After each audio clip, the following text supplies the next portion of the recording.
圣旨，因沈修文叛国，沈家流放，无诏不得离岛，生死由命。你们沈家不是喜欢筑城吗？这座岛送给你们住了。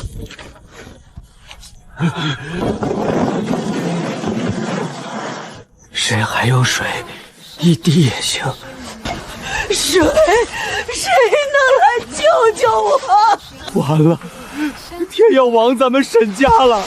那不是水吗？哪有那么多水？那是海水，喝了会死人的。你喝下去，只会死得更快。这座岛周围全是水，但没有一滴能救我们的命。这可怎么办？没有水，大家连3个时辰都挺不过去。若是有办法把海水里的盐去掉，箱子里会有可以过滤的工具吗？情况紧急，不管了，找找再说。不对，这箱子有夹层。扣水，水可其为淡水与盐卤。扣石，石可碎为沙底与矿物。扣木，木可拆为纤维与枝叶，但使用过多，痒挠颜色变淡，需时间恢复。这下终于有救了。我看你是疯了，一把破痒挠，你还当作是稀罕物？你是可傻了，出现幻觉了吗？你干什么去？回来！老天保佑，一定要成功！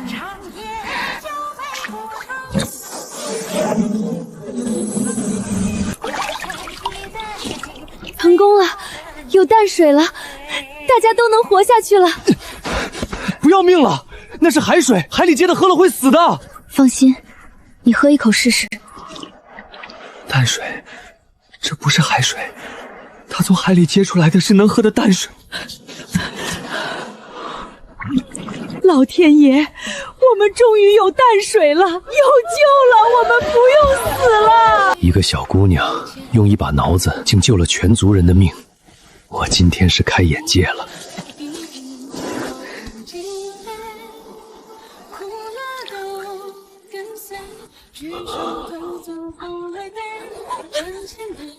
小宝，你跑什么？大晚上的你往海里跑什么？妈妈，我饿，我看见海里有鱼，我想去抓鱼给你吃。妈妈不饿，小宝真乖，睡着就不饿了。整整2天了，除了水1粒米都没下肚过，我这把老骨头也旧了，那些小的可怎么撑得住啊？我家小宝今儿一整天都没动了，说不动就不饿了。他才3岁就要遭这种罪，我这个当娘真是一点都没用。下午我把南边那片礁石从头翻到尾，没有吃的，连贝壳都是空的。照这么下去，恐怕真的要饿死了。没有食物，最后大家还是会死。有鱼的话，那就捕鱼。无论如何，得想办法让所有人都吃上饭。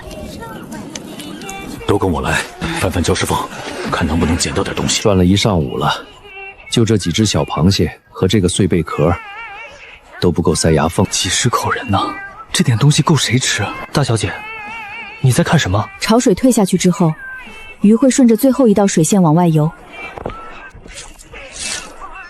退潮的时候，鱼会自己游进这个篓子里，它又不是没有脑子的。时间还没到呢，急什么？等着看。石头都淹了，鱼能进去吗？你个老头懂什么？潮水一退，自见分晓。鱼，真的是鱼，是新鲜的，可以吃。今晚有鱼吃了，够吃好几顿了，剩下的晒干了存着。把鱼收拾了，今晚1人2条，剩下的晒干存着，别浪费。吃的暂时有了，但住的地方还没有，这可怎么办？这可怎么活呀？今晚还能撑一撑，但要是碰到雨天，那可就真的没办法了。不能再这样露宿了，不是一个长久的方法，得想个办法能避风才行。明天起，必须先解决住的地方。这风刮的是越来越冷了。别睡得那么靠水，快退回来。没事的，这里风小暖和。海水好像变得越开越近了。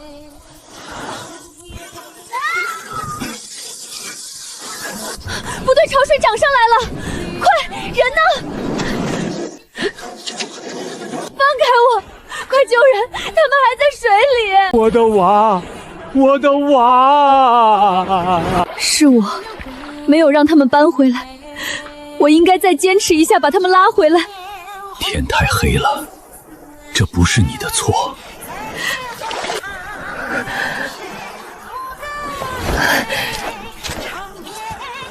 这是老码头那段之前你父亲住的废墙。我要继续把堤坝筑起来，就能挡住涨潮时候的浪头，这样就能保护大家了。从现在开始，所有人听我指挥。那就从这段开始，重新清理就行。我没听错吧？他说他要筑堤坝，他用那把破挠子筑堤坝。筑堤坝，他那把挠子比我的刀还硬。老大，他那把挠子确实比您的刀硬。闭嘴！敢筑堤坝，那我就先给他点颜色看看。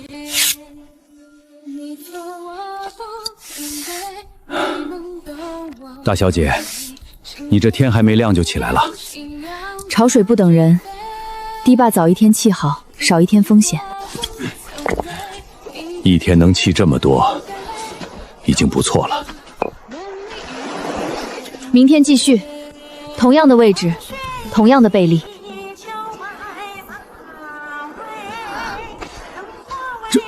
这是谁干的？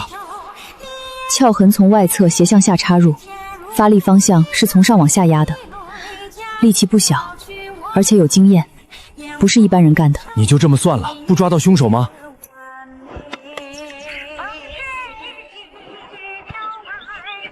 我知道有人在那里看着，从登岛那天起，那道视线就没消失过。岛上原来就有的，这是什么意思？先干活，别的事等晚上再说。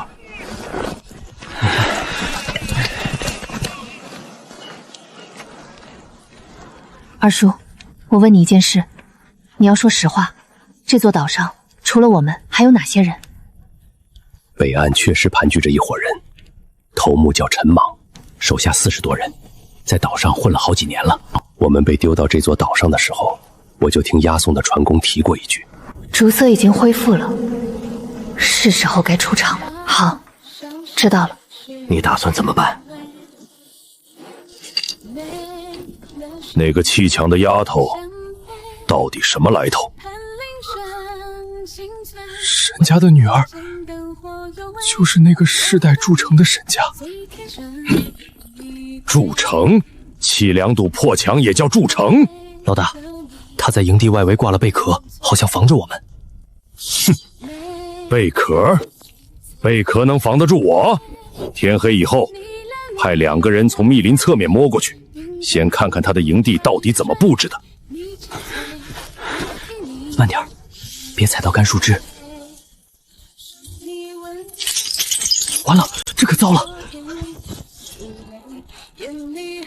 那把挠子看着和普通的没什么区别啊。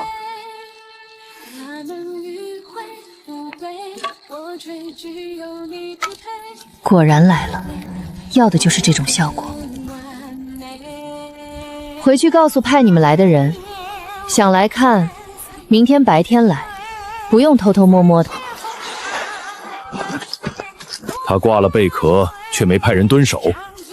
他听到了你们碰贝壳的声音，却没追出来。他不是抓不到你们，是不想抓呀。难道他就是要你们回来告诉我这句话？我这一辈子最怕的从来不是最能打的人，是那种你明明已经踩到他的线了，他却连脚边的灰都不拍一下的人。今晚不动手，回去。是。那我就亲自会会你。贝壳阵覆盖了南边那一片，换条路，从西侧陡坡方向摸过去。老大，那边坡陡，不好走。不好走就不走。她一个砌墙的丫头，能挡我2次。慢一点。踩实了再走。不对劲，坏了！他设了陷阱，在等着我们上钩。老大，你流血了！走，快撤回去！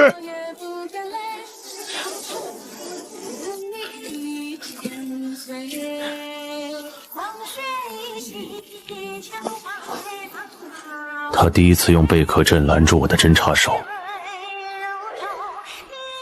按照这个逻辑，我下一次不管选什么路线，出现在他预设里的陷阱里的概率都是没有的。今晚继续动手，咱们走水路。我不信他连潮水线也能埋陷阱，直接从海滩正面趟水过去，给他一个出其不意。昨晚西侧的陷阱被触发了，有人来过。他还会来一次，这次不会从密林来的，下次就在海滩的正面。那边全是开阔地，没法埋陷阱啊。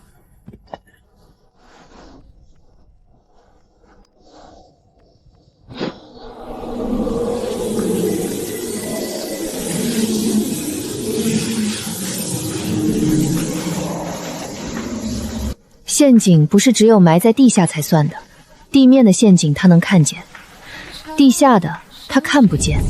海底层依旧保持完整平衡，可以了，足够他摔的了。你在那片沙地上做了什么？没什么，就是埋一片看不见的东西。今晚好好歇歇，把能量恢复过来，明天不知道是不是一场恶战呢。看到了吗？硬的。他总不能在海水天天泡的地方也动手脚吧？老大英明。走，正面趟水过去，让他看看什么光明正大的进攻。看到没有？毫无压力，他就这点本事。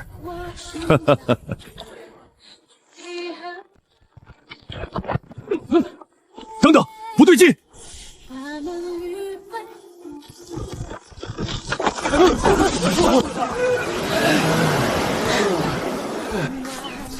时间差不多了，鱼儿上钩了，走去看看。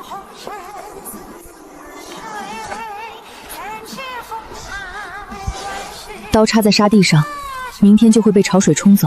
你确定要放在那里？你是什么时候做的那些布置？你睡觉的时候，我能抓到你3次，你还想继续？我可以把你放了，你想怎么玩？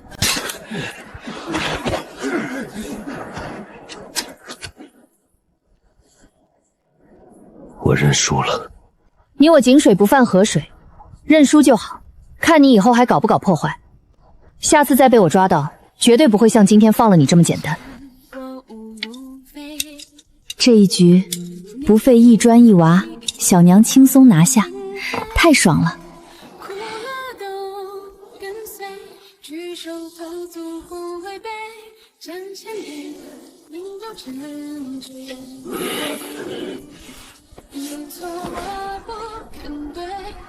这里面装的是什么东西？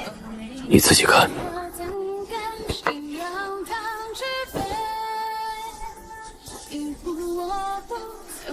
这是……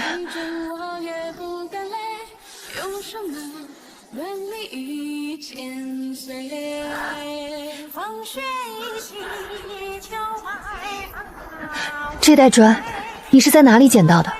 我住的岩洞深处，被一堆干海草盖着，袋口扎得很紧，不像被人随手丢弃的东西。我之前以为是走私货的边角料，没在意。回去翻出来看了看，砖的颜色和你家废墟里那些旧砖一样。这是爹的标记。明天开始，带着你的人跟着姐混，不愁吃不愁喝，也不用再住你那个破岩洞了。怎么选择看你自己。行，但是你说话要算话。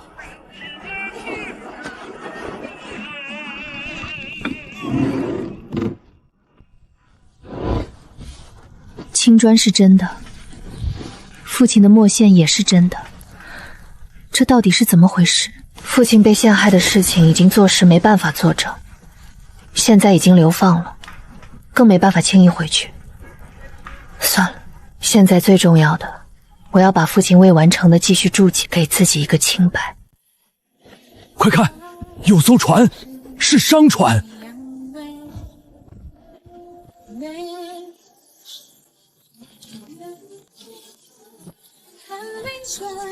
你们真是流放犯！沈宁心，流放犯能砌出这样的墙，你们是干什么的？你的船上有没有铁器？我用这个跟你换。这是盐。哪那么多废话？换不换？换。纯盐。一言为定。要是迟到的话，你那批盐就留给海鸥了。我第一次被一个拿痒痒挠的人威胁。这算什么？习惯就好了。那就说好了，以后每7天你都来，帮我带工具材料，铁料、桐油、石灰，我给你盐。一言为定。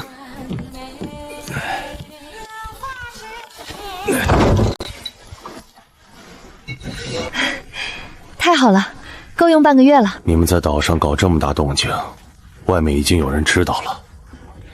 我来的路上遇到一艘船在远处停着，不靠岸，不挂旗，也不走。那边好像有人已经盯上你们了。等着。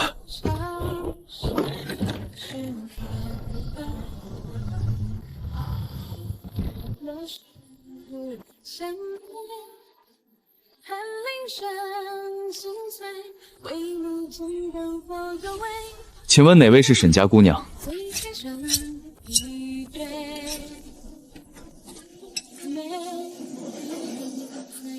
这女的要不是天才，那就肯定是那把挠子成精了。在下是孟万金孟爷手下刘管事，今日造访是因孟爷托我给姑娘带一句话。孟爷说，这岛自古以来，一半疆土都是姓孟。姑娘初来乍到，不曾上门请示，便开始动土，实在不合规矩。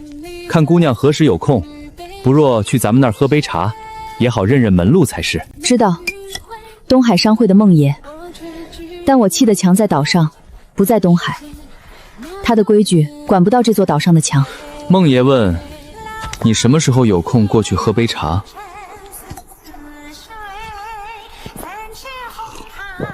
知道了，等着吧。本姑娘墙还没砌完呢。姑娘，孟爷在东海多年，还没有人让他等过。哦，是吗？那今天就有了。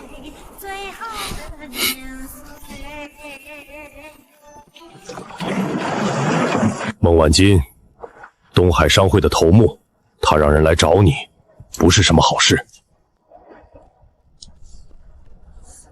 为什么这么说？我之前干走私的时候，在孟府县和他打过交道。他这人心狠手辣，为达目的不择手段。这次他是派人来，下次恐怕就没这么简单了。孟爷，他说现在那片海岛有他自己的规矩，不是您说的算的。你说这是原话？她一个小丫头片子，更何况一个流民，敢这么放肆？好说歹说，不听是吧？敬酒不吃，吃罚酒。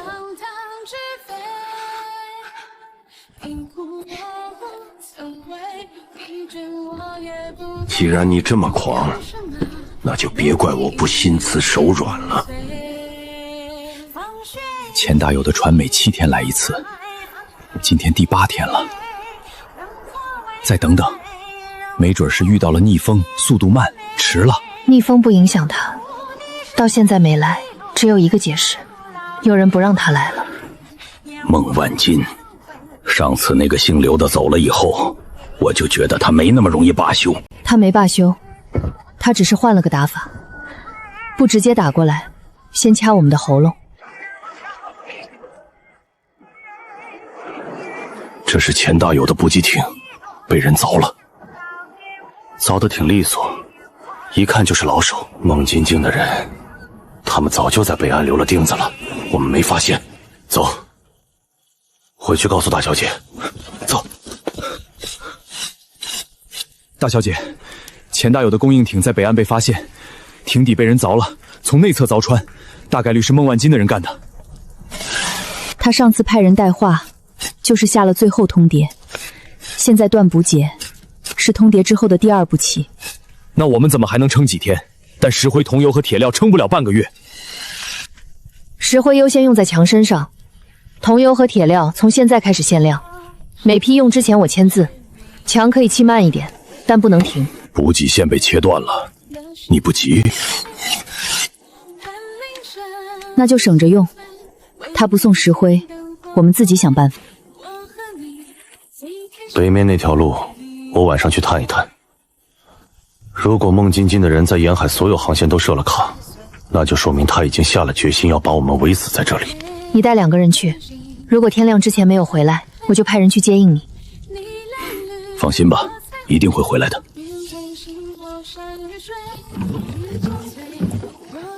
划慢点，水下有暗礁，水花别溅太高。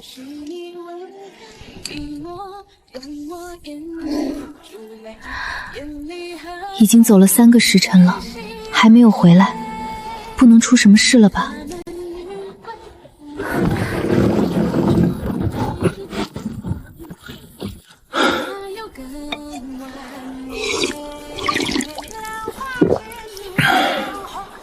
孟万金的人确实在沿海设了卡，他不让任何商船靠近碎骨岛附近的航道。我让一个兄弟留在那边接应，另一个在回来的路上守着艇，我一个人回来报信。路探的怎么样了？有新的发现吗？这里大船过不去，小艇能挤进去。我在这里靠了岸，补给港在正常运行，但孟金州的人在每个转运站都放了眼线，商船过来要冒很大的风险。那条礁石缝，孟万金知道吗？他现在不知道，但如果被他发现了，堵上只是添几块石头的事儿。那条路先留着，不到必要的时候不动用。石灰和铁料从现在开始每天限额使用，墙可以砌慢一点，但不能停下来。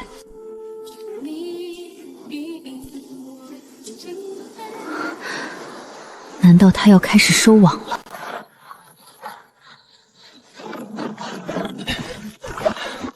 时间紧迫，你们的盐还有多少？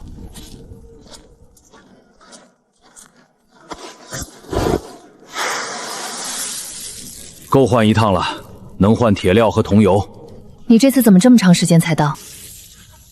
孟国妈的人在沿途各个港口都放了话，碎骨岛有流放犯闹事，任何商船靠近，一律按通敌乱处。我绕了远路，从外海那条深水航道摸过来的。那他现在已经查到你头上了，还没有抓到实证，但我这几趟的航时和载货量他都汇总了一遍，已经派人去查我名下的货站，最近都进了什么货，估计瞒不了多久了。大小姐，你看我砌的这段值不值？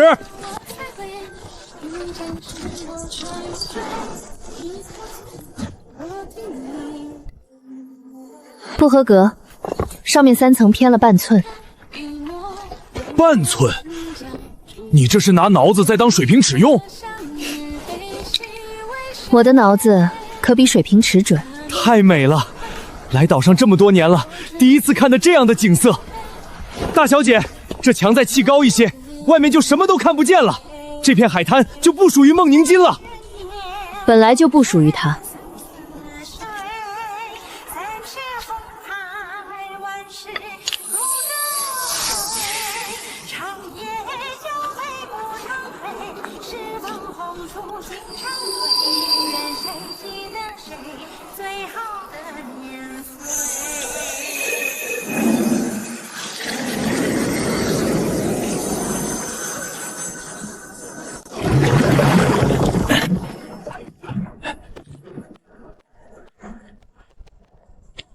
沈姑娘，这个是孟爷的亲笔信。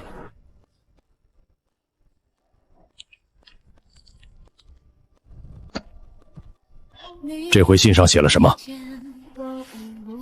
？3天之内，携剑强工匠一同停手，走人。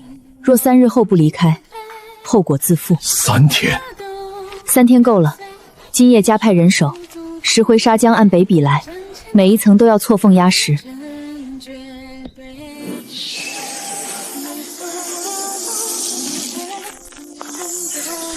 孟万条，你给我等着，等强气完了，我亲自请你喝茶。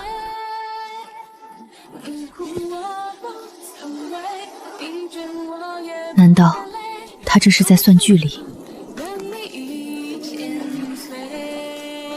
今天每个人多砌3层砖，石灰砂浆照大小姐的配比，比例100份砂配25份石灰，多一点都不行。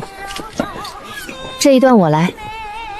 废墟的旧砖和新的石灰砖材质不同，如果衔接不好，这里就是整段墙最薄弱的软肋。有什么劲？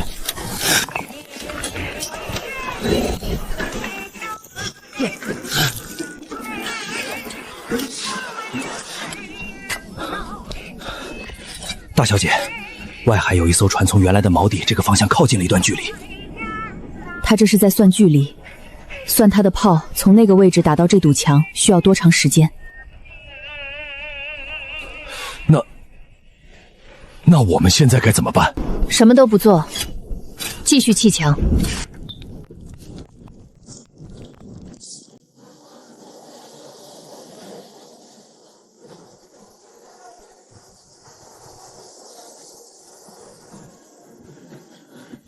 大小姐，这第2艘船是不是运兵的？那是运木料的船。小时候跟我爹去码头验收过船料，战船的甲板结构和商船不一样。战船在前，补给船在后，他这是已经做好了持久战的准备。长期围困，那我们更要省着用石灰了。他要长期围困，说明他现在还没有一击必破的把握。如果他有破墙的绝对信心，补给船根本不会来。他如果要围困，就说明他也还没有准备好。懂了，在他准备好之前，我们先准备好。多砌1层就多1分胜算。你怎么这么冷静？别人打仗是紧张，你一点都不害怕吗？紧不紧张都是砌墙，只要墙砌好，就不用紧张了。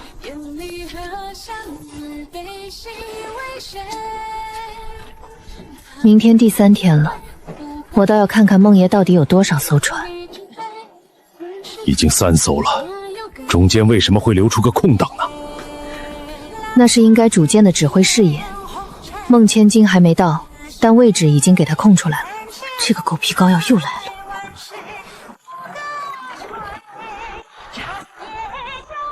沈姑娘，今天已经是第3天了，孟爷让我来问最后一次，你停不停手？还是他派人来亲自给你停？我说了，墙没砌完，我哪里也不去。姑娘，你现在看到的这3艘船只是先头部队，孟爷的主力大船还没有到。要是开打了，你知道后果是什么吗？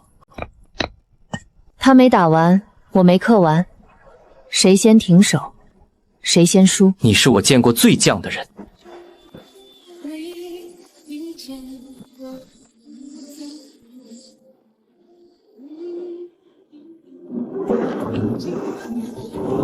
今晚不睡，明天天亮之前，墙必须砌到再高1层。明白，我去调人，今晚轮番上阵。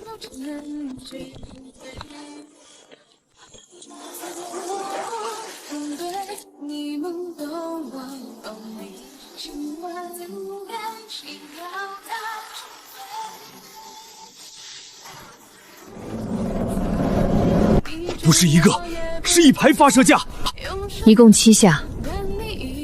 他这是在赌，齐发1轮7颗不可能同时打在同一个位置上。赌？这是在赌什么？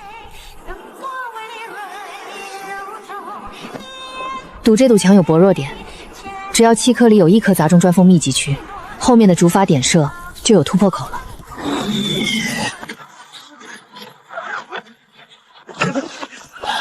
第1发是校准，第2发就要上来了。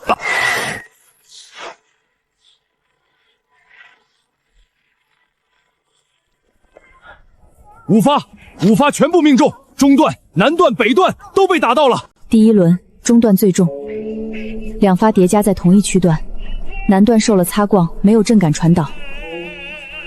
现在最重要的是把父亲未完成的城墙筑起来，还自己一个清白。北段挨了1发偏击，应力正在沿着纵向接缝往南传导，会被中段卸掉一部分横向膨胀力，会被中段泄电，南段卸掉一部分横向膨胀力。装填速度不慢，如果连续3轮齐发，中段墙体叠加3波冲击，第3轮的时候可能就会出现损坏了。那怎么办？我去调人把中段加固一下。加固来不及了，炮手已经装好了。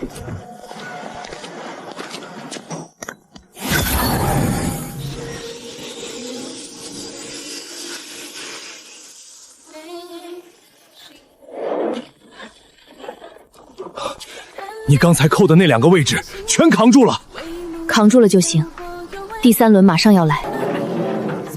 大小姐，他们在调角度，第3轮不打中段了。打了2轮穿不透同一处，就会换到结合部。刚才说的南段中段交界处，就是他们正在瞄的位置。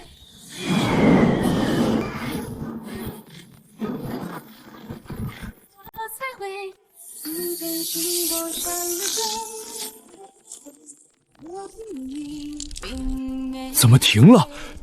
它不动了。裂了半寸，但不会再长了。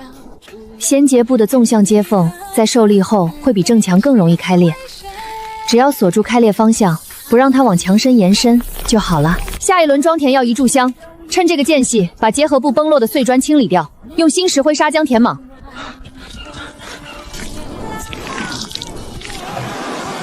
大小姐，水上来人了！慌什么？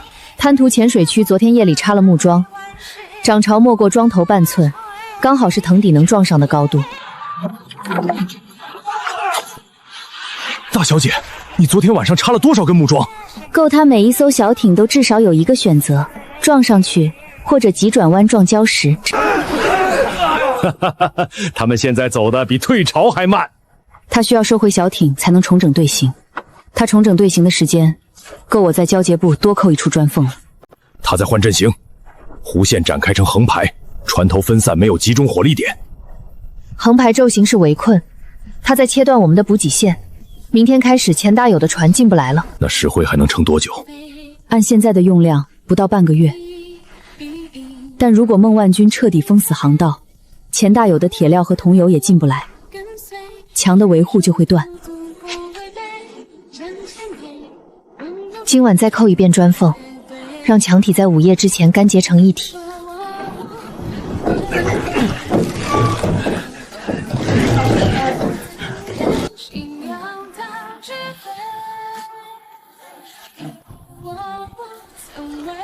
那是个什么东西？竟比墙高2倍！高不一定打得中，配重式抛石机，基座调校耗时长，发射间隔大，打歪一发至少要移贮箱才能调回来。大小姐，这你都知道？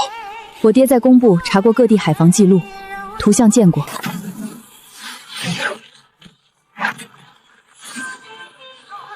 2发都不中，这是在调抛射角。第3发会正中墙头。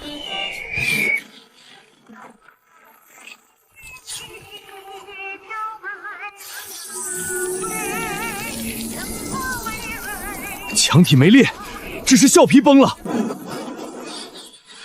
这为什么偏了？刚才不是都打中了吗？这是他停了。胖手发现连续命中打不穿这堵墙，在等孟金星新的命令。怎么还不打？难道他真的下命令停了？不是没弹药，是他算了一笔新账。这么多手段都啃不痛这堵墙。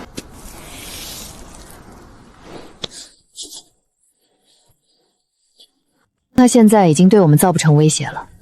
他的问题是，要不要承认打不穿一堵砌了半个月的墙？孟爷铜镜点位连续命中，墙体没有崩。韧性，这墙到底是什么东西砌的？孟爷，那要不要再试一轮？不用了，撤出射程之外。撤！孟爷，我们要撤退了吗？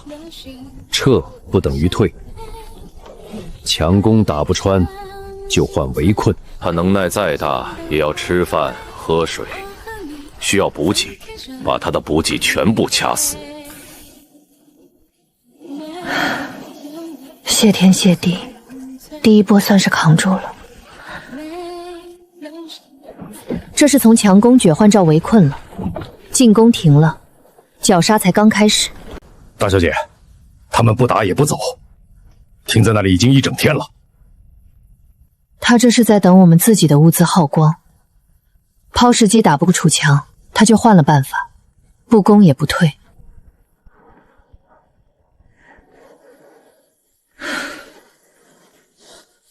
等我们自己撑不住，叫二叔拿账册过来，所有物资逐渐清点。大小姐，你走得慢一点，我腿短。现在石灰堆还剩多少了？比半个月前少了不止一半。按现在的用量，最多还能撑12-7天。桐油呢？还剩多少？也快了，铁料更少。钱大友上次带来的那一捆已经用了大半，只能明天试试看了。如果能把礁石分解出材料来代替石灰，那就太好了。那这座岛上的任何一块石头就都是石灰矿了。墙现在很稳，如果材料断了，能不能从礁石里分解出可以替代石灰的材料？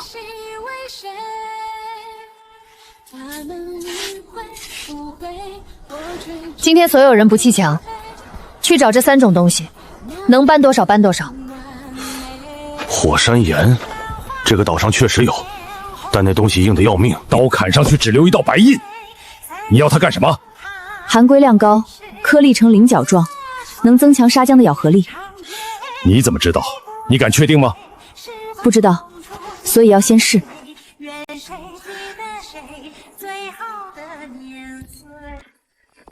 含硅量高，质地硬，粉碎后颗粒呈棱角状，和石灰混合能增强咬合力，比我们之前用的石料更硬啊！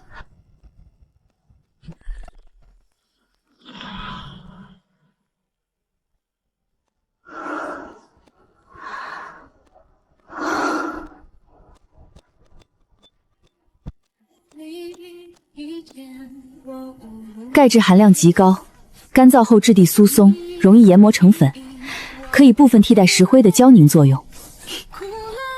从明天开始，暂停从存量里取用石灰，墙体改用新配方处剂。火山岩破碎做蚁料，贝壳粉替代石灰，白色层植物磨粉做掺合料。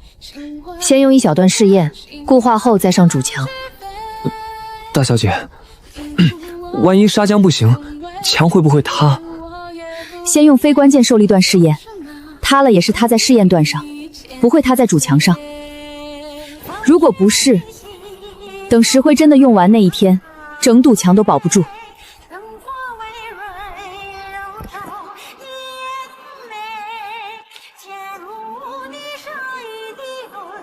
那今晚就试，今晚不试完，我睡不着。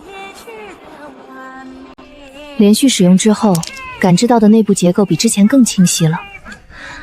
是我练熟了，还是你变敏锐了？先是3组配方，火山岩镐料都加一样的量，贝壳粉和沉质物的比例每组递进调整，看哪一组凝结后最硬。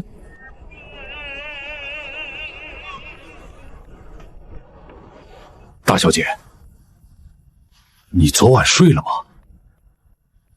睡了，梦里还算了配比。你连做梦都在算配比？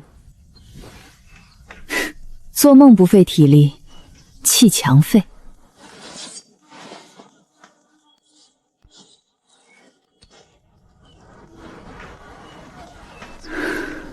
还要等多久？急什么？再等半炷香。第一组固化速度最快，收缩率偏大，砖缝边缘有相吸的脱开迹象，淘汰。第2组固化偏慢，强度一般，淘汰。第3组干结速度比纯石灰慢了一点点，但凝固后硬实紧致，内部应力分布均匀。那这一组能用吗？能，强度不弱于纯石灰，唯一的问题是工期得慢一点。那明天全部改用这个。今天下午就开始，存量石灰只保留作为结合部首平层的精细料，其余全部切换新配方。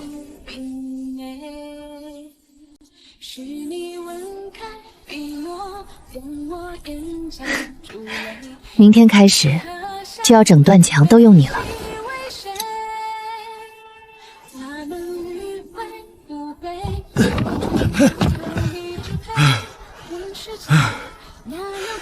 石灰我搞不到太多了，孟万金的人沿路设了眼线，专门盯运石灰的船。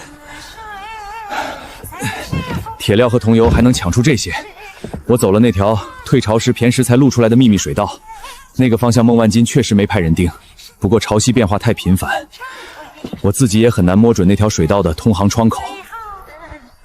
对了，这个是在那条秘密水道的入口礁石上捡的，不知道是什么东西，你可以留着看有用吗？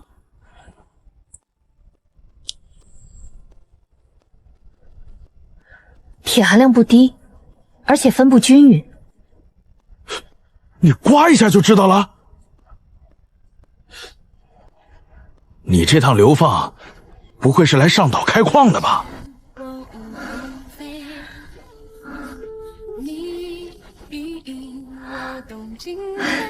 如果能用养拿从礁石中直接把铁分离出来，就不需要从外面购买铁料。那条水道入口处的礁石，如果都是这种批量的，那就可以自己炼出铁了。等把孟专金的围困扛过去，就去那片石区看看。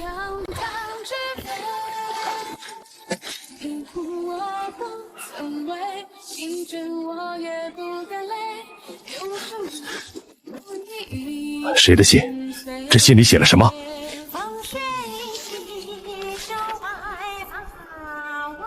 你能撑到今天，出乎我的意料，但你撑不了太久。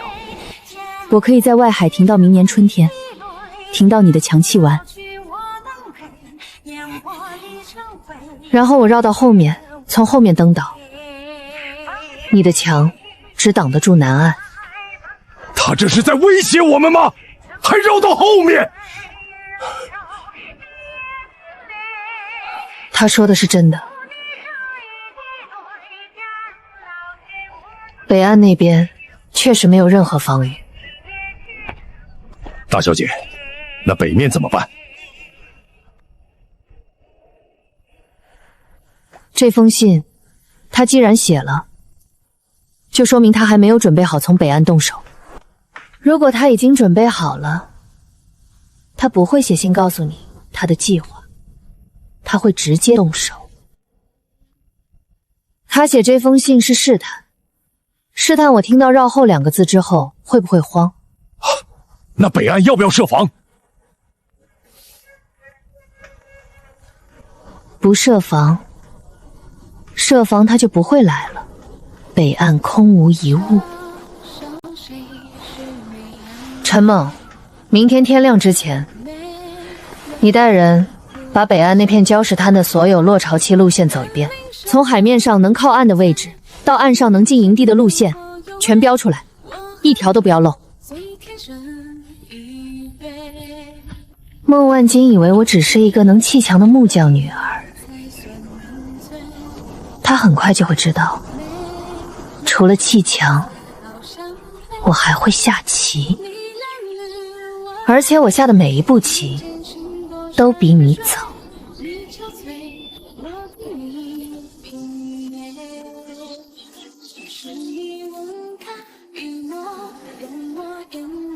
大小姐，3处有可能让大部队停靠的位置，我都给你标出来了。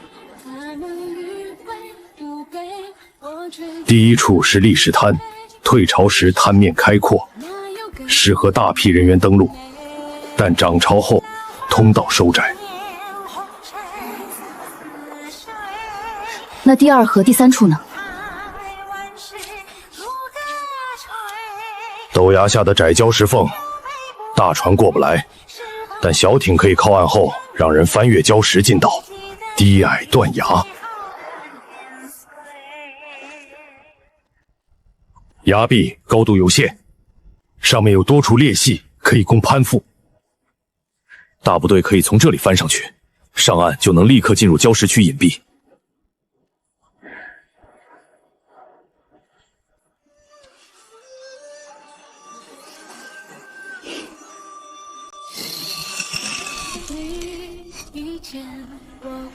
含硅量高，质地坚硬，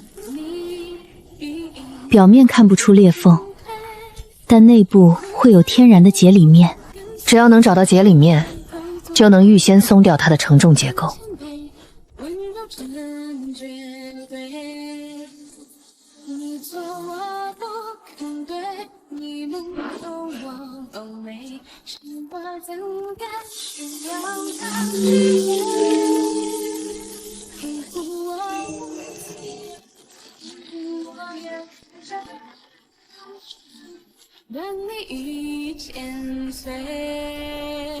孟万帆如果绕后，他会选晚上动手，会优先走裂隙多好攀爬的路线，就是我刚才扣过的那几处。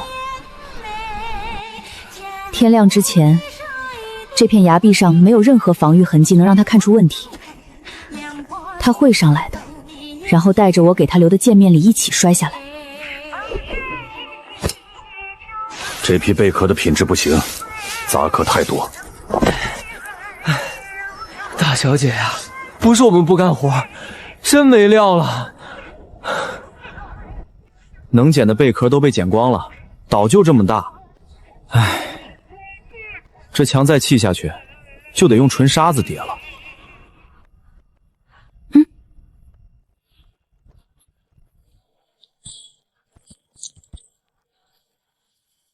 这批石头之前被筛掉，是因为不知道能怎么用。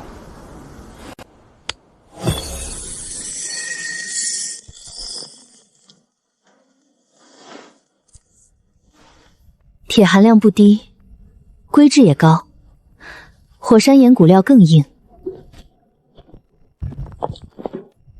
以后用这种礁石。今天剩下的工时，全部用来搬运这种深色礁石。窑旁边那堆贝壳可以收起来了。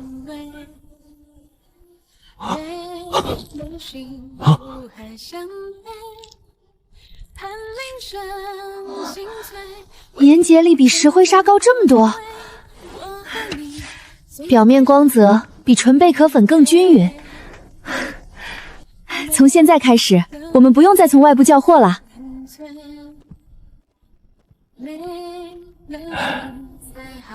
如果以后连这种礁石都用完了怎么办？贝壳用完了用礁石，礁石用完了还有沙，沙用完了还有珊瑚。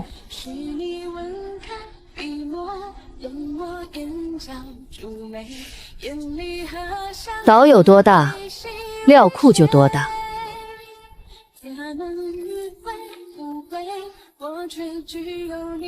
大小姐，北岸断崖那边，你一个人去了3天，做了什么东西？没筑墙，也没派人。那做了什么？用它在几处关键线隙里扣了几下，只要有人用力踩踏或攀附，整片中段会整体崩落。攀在上面的人一起摔进碎石区，腿脚会被碎石卡死，清醒的动不了，不清醒的直接昏过去。你上岛以来，好像没有一次是直接跟人硬碰硬的。打架费人力，我可没有那么多人。听说要把整座岛变成仓库，仓库也得有人守。仓库不用打架。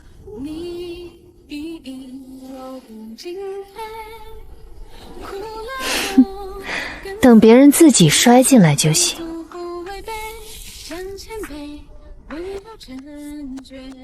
孟万金的人如果要绕后，他们一定会选晚上动手，一定会优先走裂隙多、好攀爬的路线，就是这几处。天亮之前，他们只会当自己选了一条最隐蔽的路。今天扣了7处，每一处都要把力道送进岩层骨缝里。你比我累。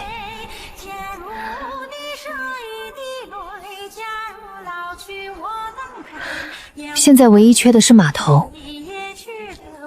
如果有人从码头正面硬闯，我们还没有预设好的应对。明天得补上码头那边的一层副防水。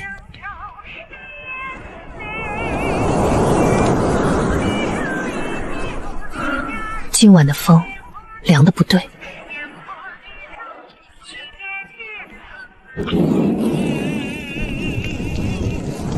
又是一场恶战。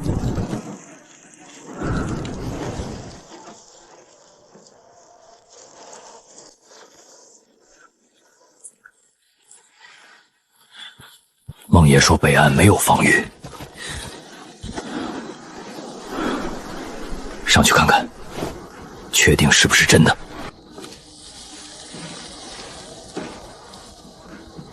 营地在那边，墙还在砌，工人也都还没撤，也没有设有巡逻。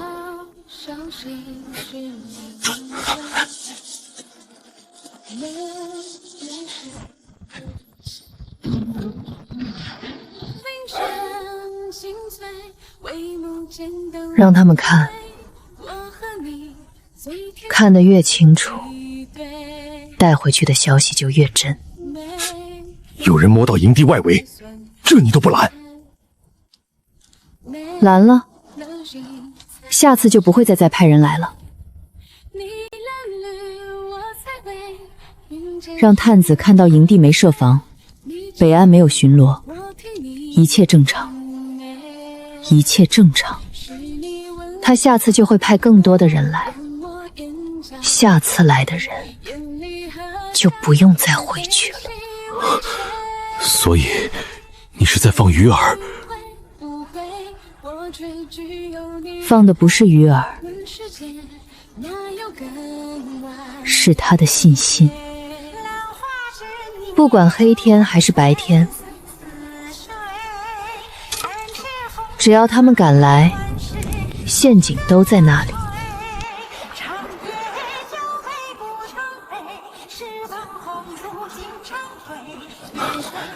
按昨晚探子走的路线，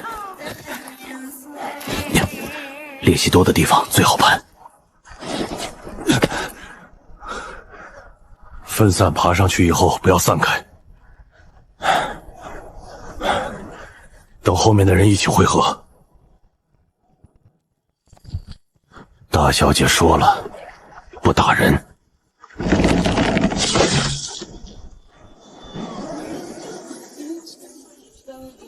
断他的腿！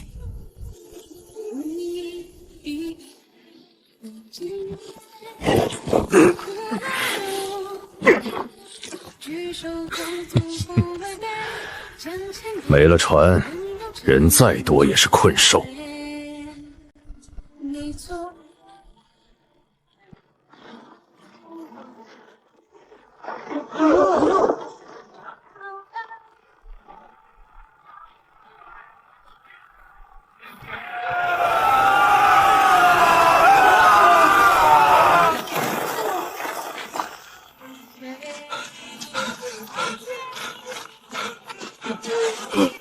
大小姐，断崖塌了一处陷坑，人全栽在坑里了，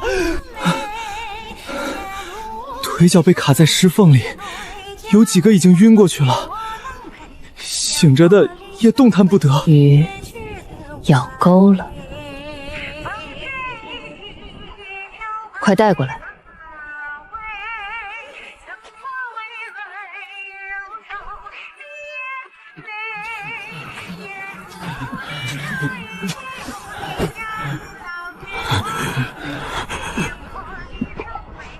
你们孟爷下次派人来的时候，让他自己来，别再派你们来送了。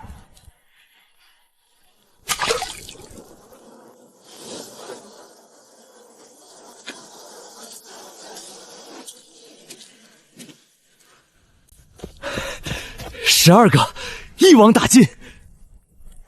不是一网打尽，是他自己踩进网里的。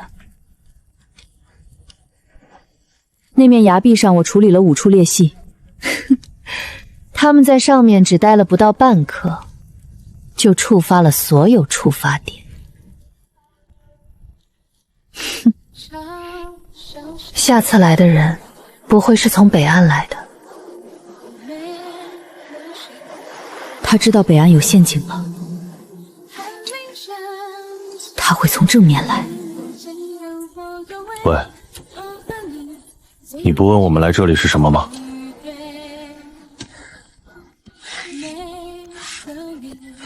我问了，你会说真话吗？不会。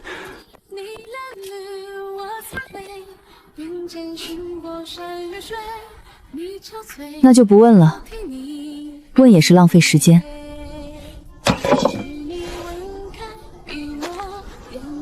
你们梦爷派你们来，是想看看北岸看到底有没有埋伏。现在看到了有埋伏。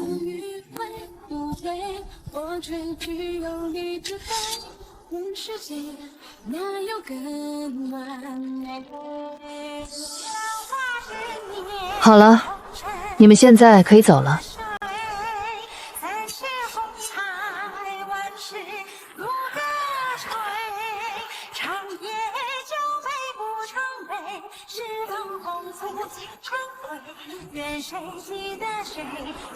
你把领头的放走了，他下次还会来吗？他会来，但不是来打仗的，会来确认一件事。确认什么事？还有你怎么会这么肯定一定会来？他接走我递过去的那碗水的时候，就已经开始确认了。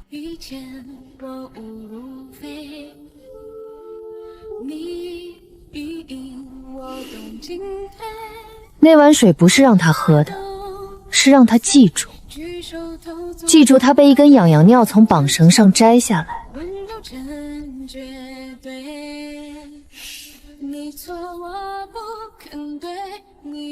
然后活着回去，等他确认完，他会自己回来找我谈。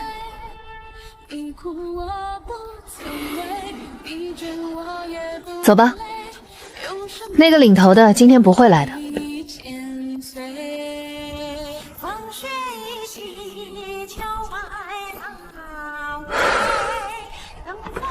瓦刀是用的，不是供的。有人把用旧的瓦刀放在我功率箱里，说明他觉得我能用得上它。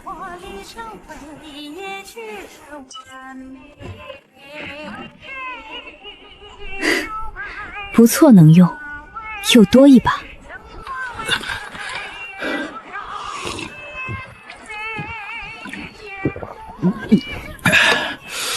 孟晚金已经查到我头上了，码头的税也拦了我的船，说要查仓。平时他只查新到的货，昨天他把我的底仓都翻了。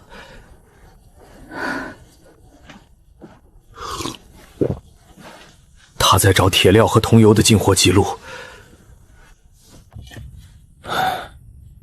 我没让他查出什么，但这种事用不了3天。今天也是最后一趟了，之后就不能来了。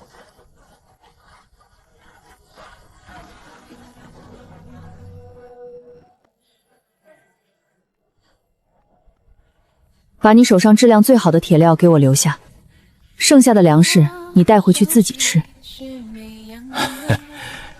我原本也是这么打算的。你这趟回去凶险，不要空仓。商船卸完货空仓回港，任何一个港口吃税的人都会查你一次。你货满回去，查不出缺口。那你这边怎么办？铁料够用就行。你的安全比多出来的粮食值钱。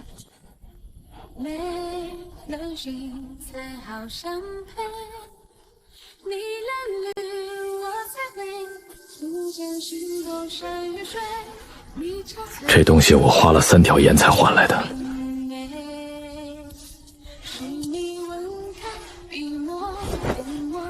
我找人画了一份孟万清在外海几条主要航道上的巡逻路线。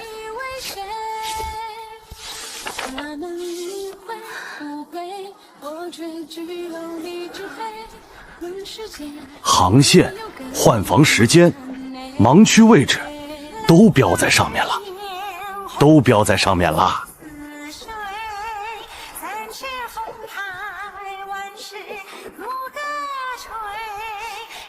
换防时间都在涨潮前后。对，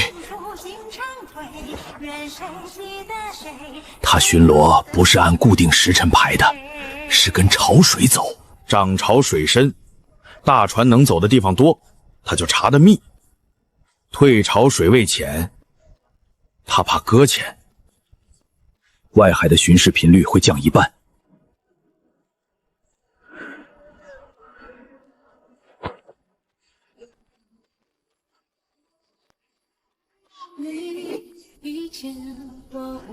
我得走了，趁着天没黑透。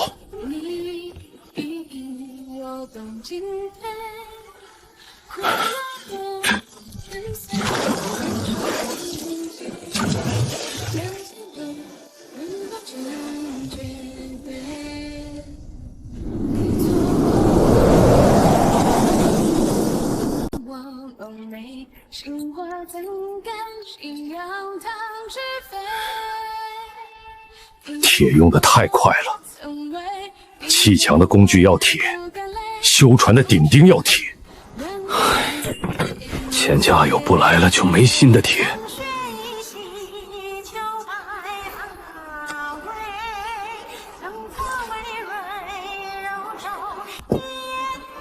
这块石片含铁，如果能从礁石里把铁直接分解出来，看到了无穷无尽出来。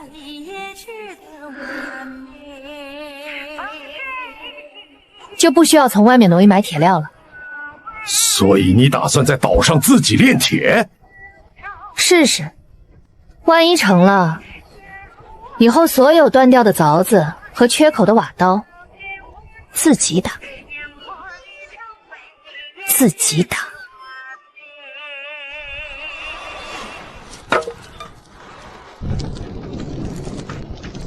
再加一批柴，温度不够。要烧到炉廊内壁发白，才算正常还原温度。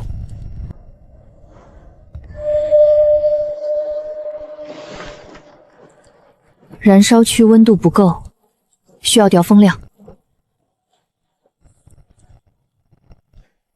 把风口打开2寸，氧气进来能加一节温。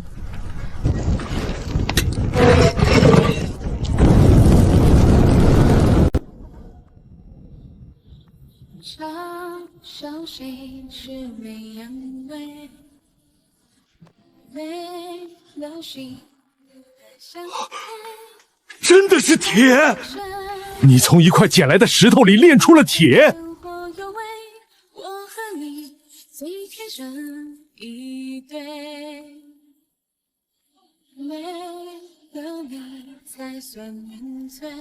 铁含量确认了，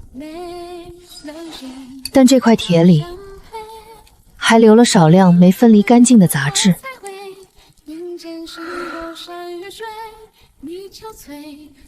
需要调整分解时的扣击深度和温度配合。明天再试一批矿石。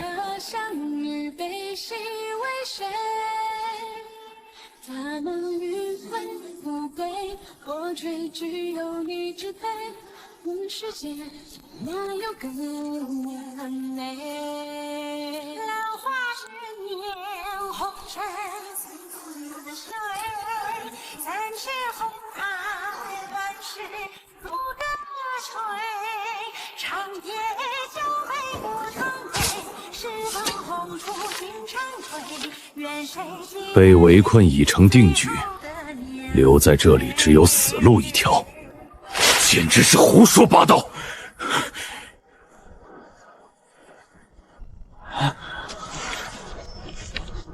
说，孟晚金的船可以在海上停到明年春天。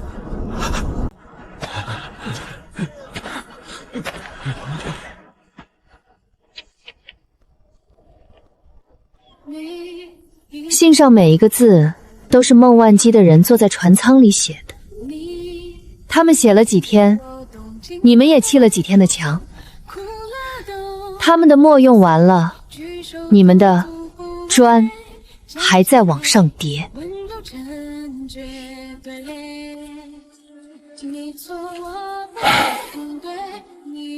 大小姐，那些信每天都在换内容，今天是骂墙不连固的，昨天是骂浪费材料的。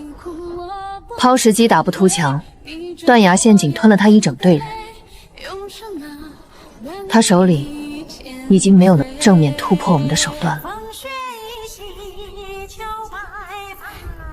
所以他才开始射箭，是要用信来维持他自己人的士气。每天朝岛上射一卷信，孟万金手下的人看了，会觉得他还在进攻。其实是不想承认自己输罢了。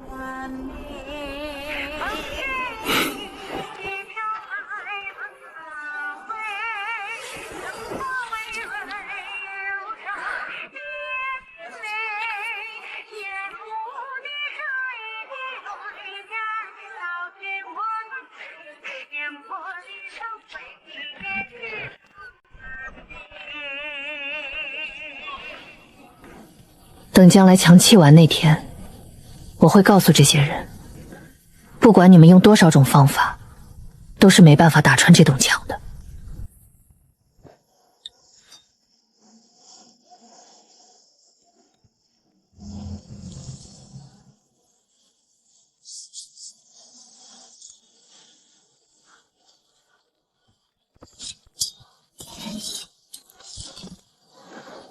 墙砌到这么高了，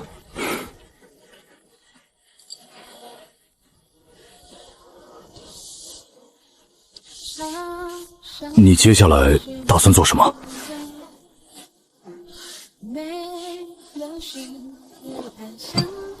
等孟万金来。等？不是该趁他没来多砌几层吗？现在的高度，他正面攻不进来，再高一层是多一层保险，多一层保险和多用掉3天不是同一笔账。与其把精力花在加高上，不如留着力气等他出下一招。那你等，我帮你看住北岸。北岸不用看，北岸的陷阱不需要人手。你现在最该做的是让工匠们今晚早点睡。早点睡？孟万金的船在外海停了好几天了，他能让探子摸上来2次，说明他已经不急着偷袭了。他在等条件，等风向，等潮水，等他自己胜算觉得最大的那一刻。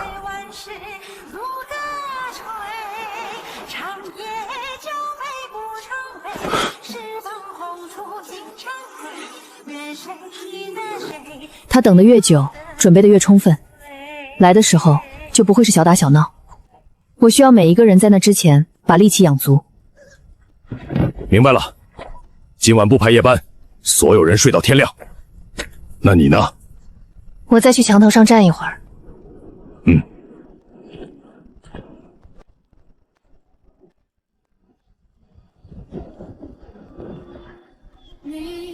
北崖的陷阱，码头和东岸。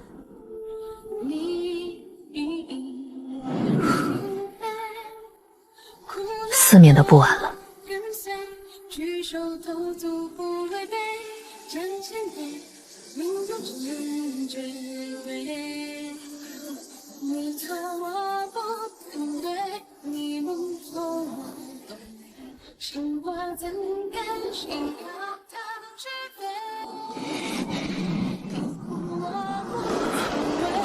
大小姐，他们动了，3艘全部在动，没有朝我们走，是横向展开的。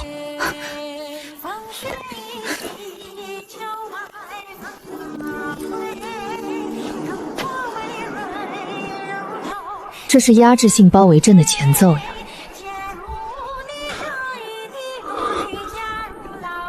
工部海防档案里有图，这种阵型叫鹤翼，两翼展开，中军待机。两翼的战船会把侧舷火力面转向目标，形成交叉射箭。不管我们从左边突围还是从右边突围，至少有一翼能把我们压回去。中军的主舰在两翼掩护下正面压上，等两翼把岸上的防御消耗的差不多了，中军一击定局。中间那艘还没动的，可能就是孟万金的主舰。3艘战船打一座岛，他用得着摆阵？他的目的不是打倒，是封岛。鹤翼阵一旦展开，两翼封住左右两侧的海上退路，中军堵正面，岛上的船出不去，外面的船进不来。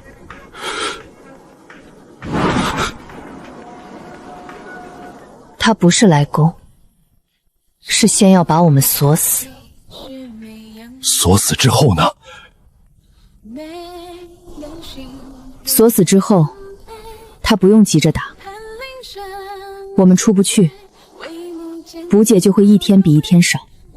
粮食、淡水、药品，每一样都在倒计时。他在等我们被锁到撑不住，自己露出破绽。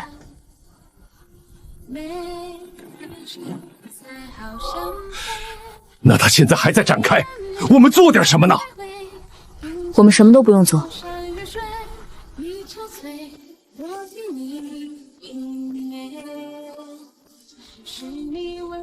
鹤翼展开需要时间，他今天不会进攻。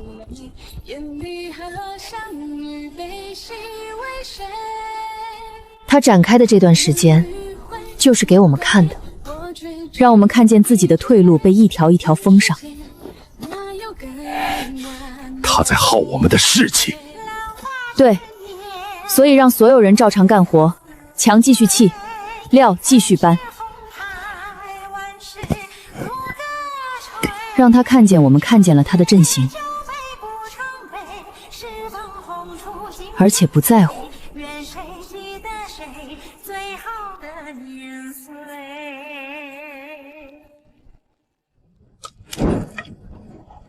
今天一整天，3艘船都在调整彼此间距。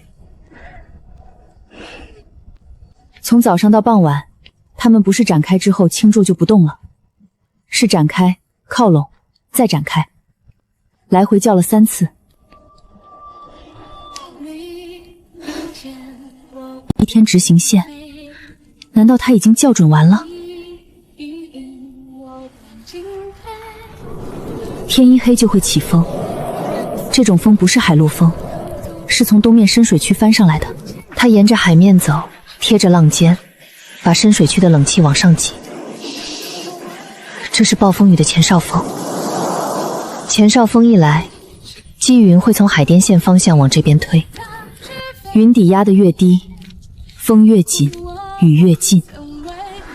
低气压意味着天亮前会有大浪，大浪会盖住船桨声，雨幕会遮住船影，涨潮会把他的船直接送到岸线边缘，不是礁石区边缘，是岸线边缘。他不是在等进攻窗口，他在等风。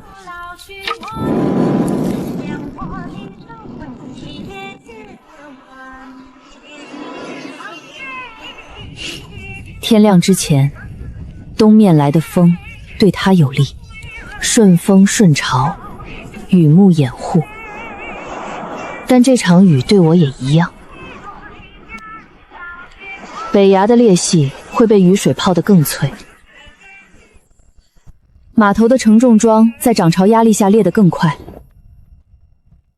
东岸的岩石被潮水灌满之后，会一片一片的碎。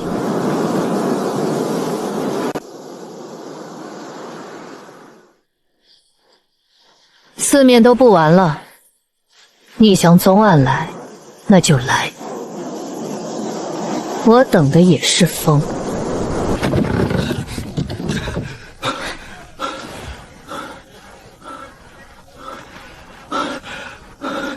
孟晚金的人在沿海几个港口的货渡都挂了我的画像。我这艘船的载货特征被登记造册了，船型、吃水深度、常走的航线、惯常靠泊的码头位置，一条一条列得清清楚楚。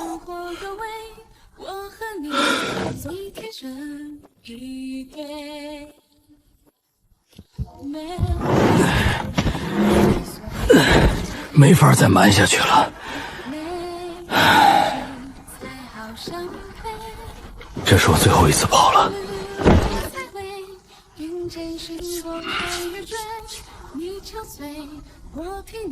以后的路，你们只能靠自己了。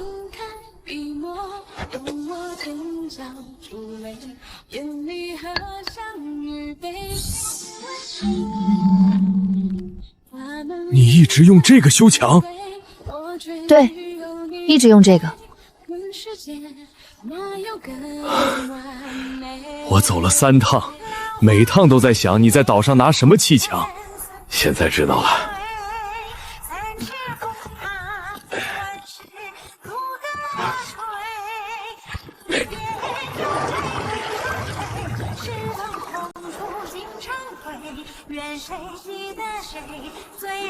以后的路就靠咱俩了。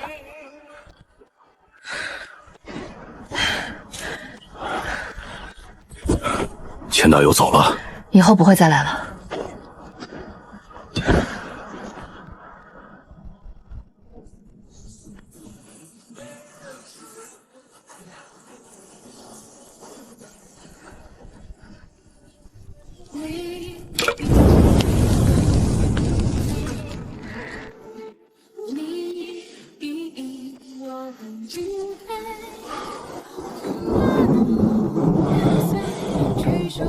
要变天了，看着是场大雨，说不定还有大风。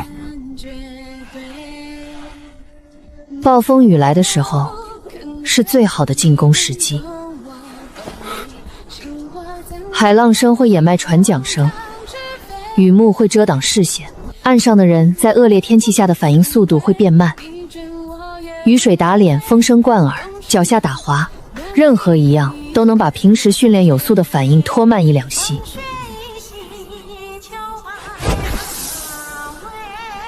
更何况这场雨是从海面上来的，风向从东往西，雨也往西打。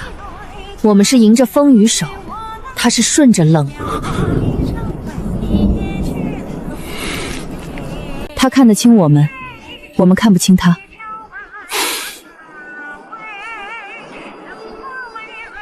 所以他等的就是这场雨。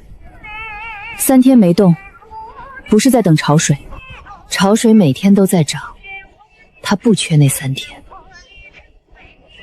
他等的是低气压，等云底压到足够低，等风速升到足够大，等海浪的噪音大到能盖住船桨。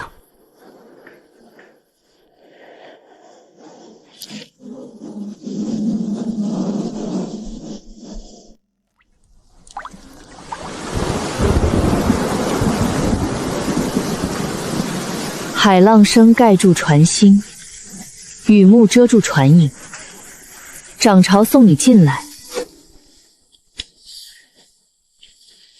3个条件你都等到了，你一定会来的。不是同时推进，左翼略快，右翼稍慢，中军稳在中间稳舵。他让2翼先靠岸，中军在后面压阵。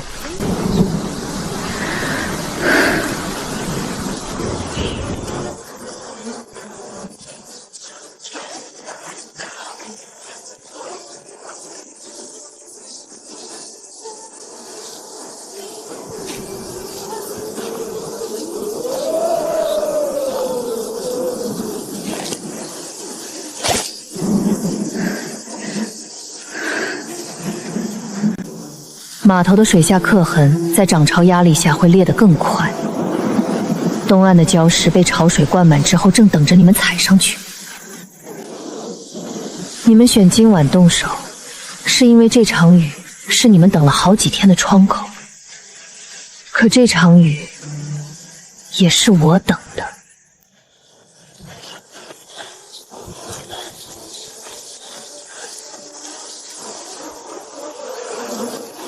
路线记住了，探子上次标的几处最好盘的练习，5个人一组，拉网式上。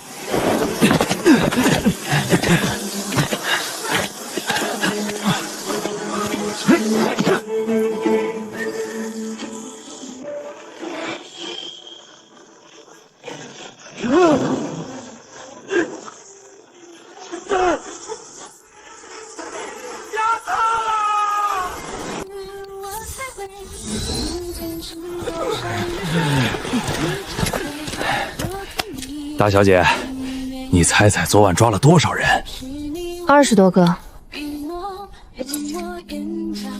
昨晚雨太大，遇水后摩擦下降，老天帮了忙，崖壁的节里面在雨水浸湿后碎裂得更彻底。我原本估计那7处只能崩掉中段的2、3处，结果雨水灌进裂隙之后，连锁范围比我预想的大了将近1倍。所以他们连还手的机会都没有。陷阱是不需要还手的，他只需要等着有人踩上去。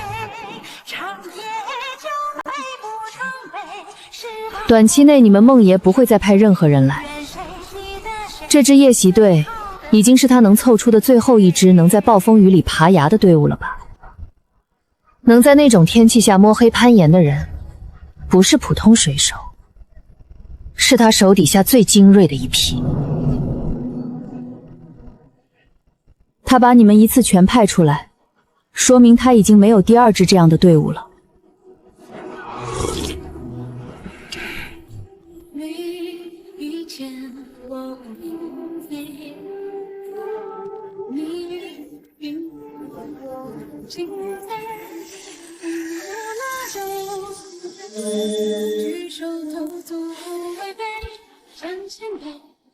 鱼汤每天都有，伤口化脓了举手，工棚里有药。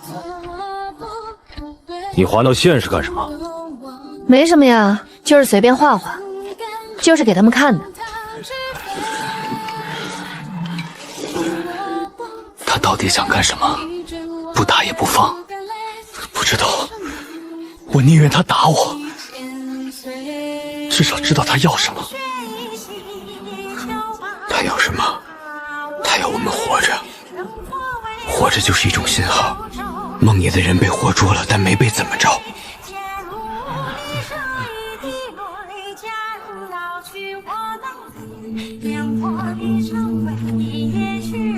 你跑出来是想单独告诉我什么？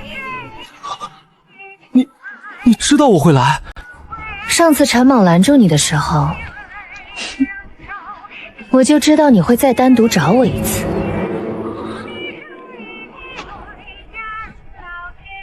你选凿柄不选刀，说明你不想伤人。你不伤人，就还有话要问。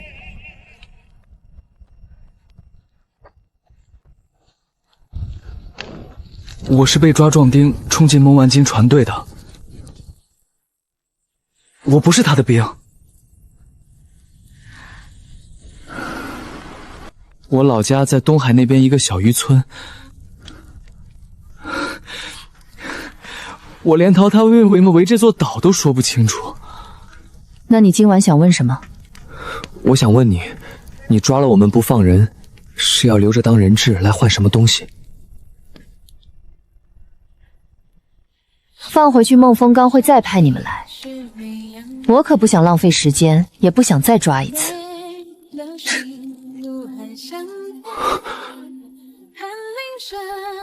你打算关我们到什么时候？到你们自己想清楚。这座岛上，砖不咬人，墙也不咬人。回去告诉孟万金这句话。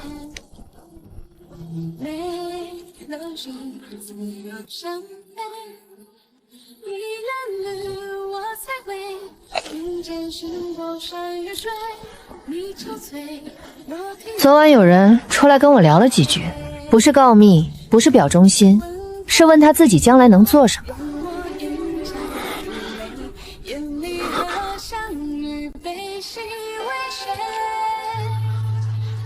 你这个框提手的技法不对，应该用双股绳来回编。单股绳受力不平衡，提一次重石料就会从中间断开。好，你来试试。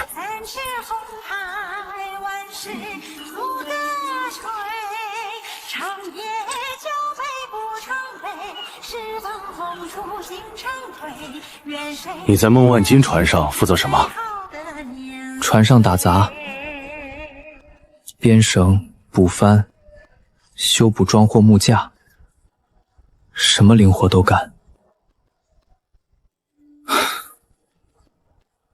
他们只在缺人的时候叫我。那以后这边的藤绳都归你编，编坏了你赔我1倍干粮。大小姐，他编的藤框比我编的好10倍。他说在孟万金船上负责编绳补帆，干了好几年，但从来没人正眼看过他干的活。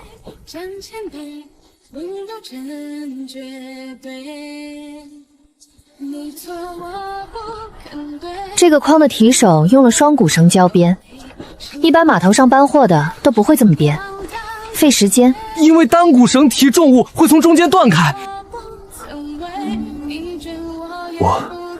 我吃过这个亏，所以后来每次多花一点时间。吃过一次亏就记住怎么改，并且以后每次都费时间也要改。不嫌麻烦的习惯比手艺值钱。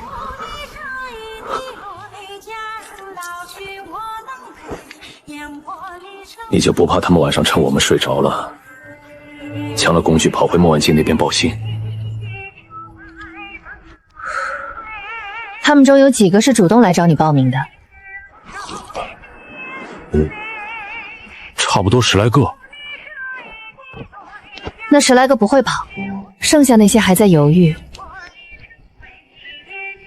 但只要这10来个还在工地干活，犹豫的人就不会跑。因为跑回去的人会说，岛上砌墙的那个女的管饭。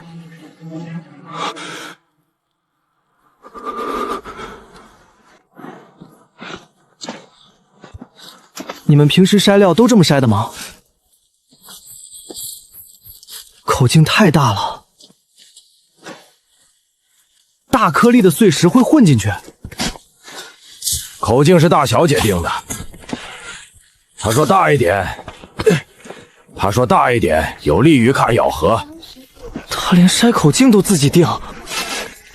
不止筛口径，石灰配比、拌浆时间、抹砖厚度、砖缝深度，你能想到的关于砌墙的每一个数字，他都知道；你没想到的，他也知道。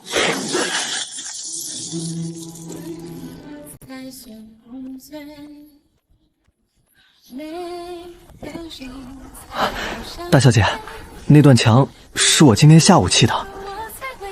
看了一天别人怎么砌，自己砌的时候手还是有些慢。砖放的正，砂浆抹的平，缝口收的不干净，是因为你在拿惯了藤绳的手指还不太会用瓦刀，多砌3天就顺了。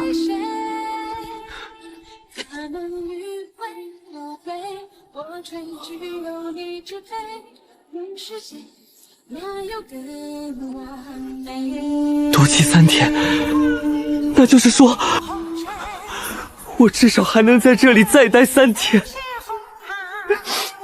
太好了！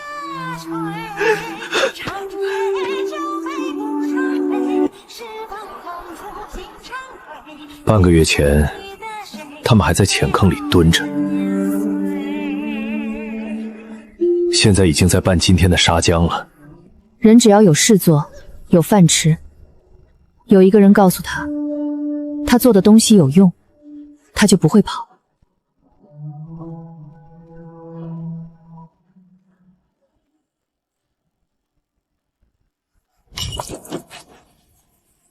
大小姐，3艘全部在收帆，赤水县也在上浮，他在卸压仓务。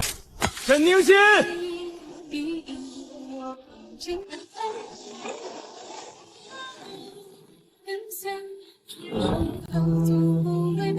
大小姐，你不看了？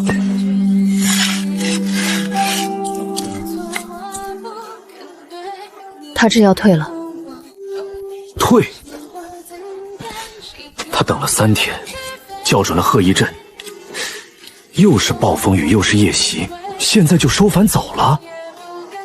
收帆是为了轻装，卸压仓务是为了提速。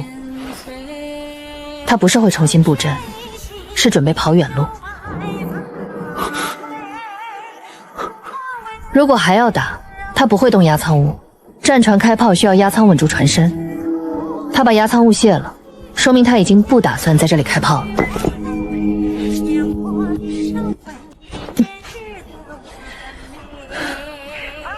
暴风雨那晚，他试了正面，抛石机打不住墙，夜袭的人被一口吞掉。他退到外海是等着看我们有没有露出破绽，可是我们没给他机会。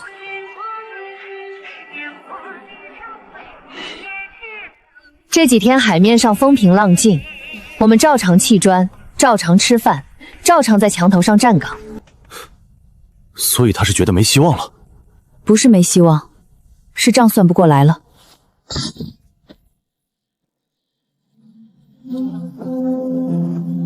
围困到现在，他的捕劫线一直被钱大有的图牵着走。我们在岛上熬，他也得在海上熬。他的船每天烧淡水烧粮食，3艘战船300号人，一天的开销够我们这边吃半个月。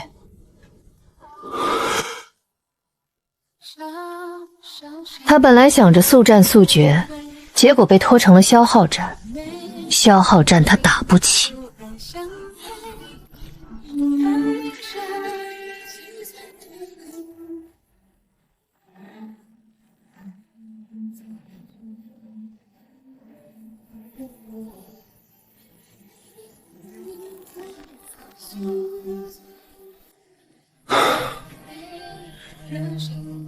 3艘全部走了。孟万金不是那种甘心认输的人。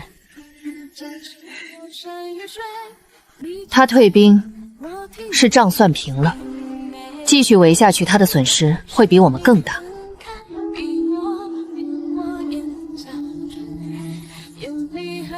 但他在碎骨岛上丢掉的筹码，会在别的地方找回来。所以他会把兵力撤回去，先稳住自己的地盘。对，围岛是围，围自己的港口也是围。那我们是不是可以歇一歇了？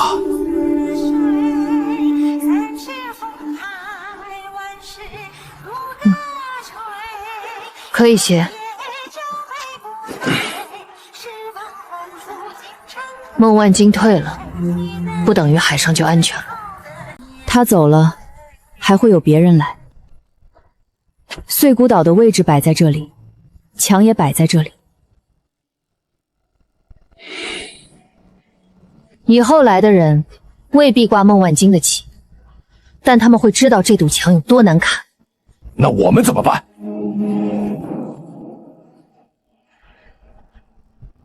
继续砌，墙砌得越高，来看的人越不敢伸手。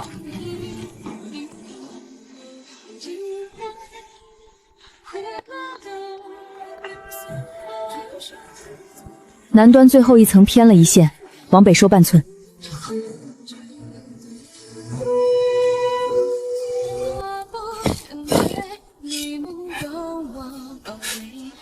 一线你都能看出来，我用眼睛看明明是直的。肉眼看不出来。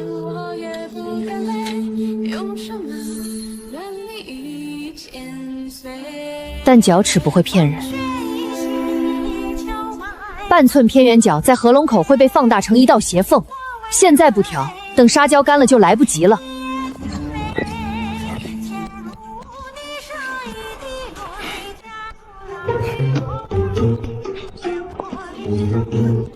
我这边已经砌了2层，你那边几层？2层。你怎么也2层？我刚才看你还在拿角尺比对。比对角尺不耽误砌砖，一码归一码。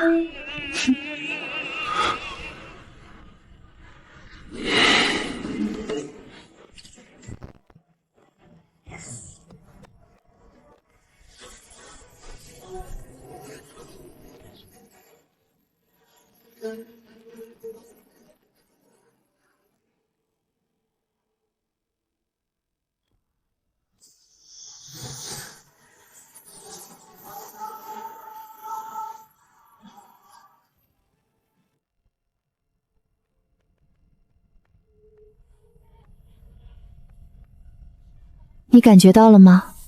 它现在已经是完整的一堵墙了。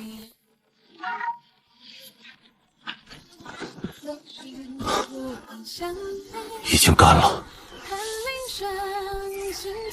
比我想的要硬的更多。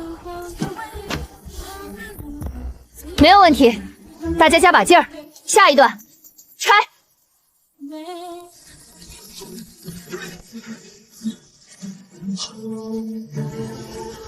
一面墙全拆出来，没有补过一条缝。砌的时候错缝位，砂浆配比准确。养护期内，墙体自己会调整收缩，不需要补。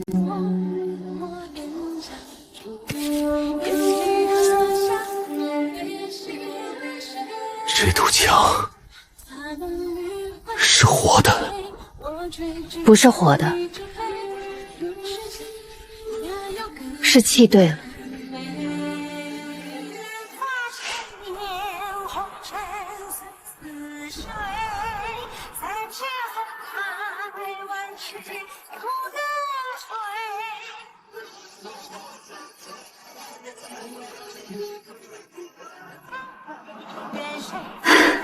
第一段就这么完成了。这么久的努力没有白费。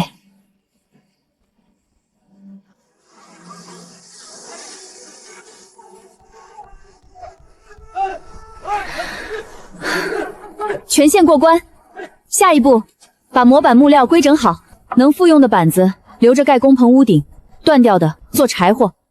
是。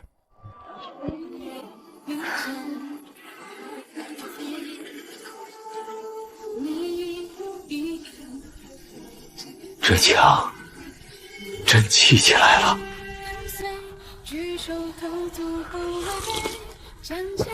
我刚上岛那天，觉得这岛就是个死地，没有淡水，没有粮食，连一片能遮头的棚子都没有。现在你把它砌出了墙，是真的能摸到的墙，真是不可思议。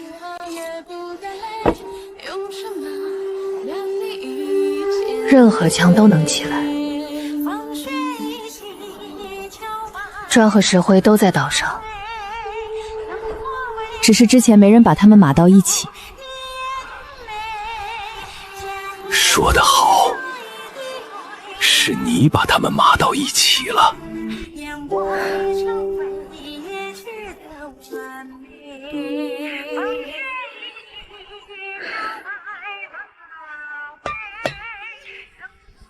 好强，爹，你的女儿没给你丢脸。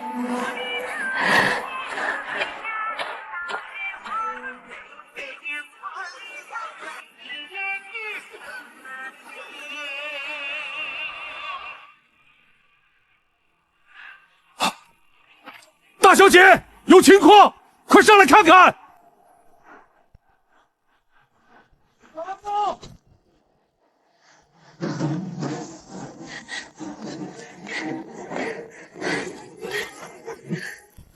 灰色帆布，单桅没挂旗，航速极慢，在西面方向贴着南岸走，已经在我们的墙面前来回兜了2遍了。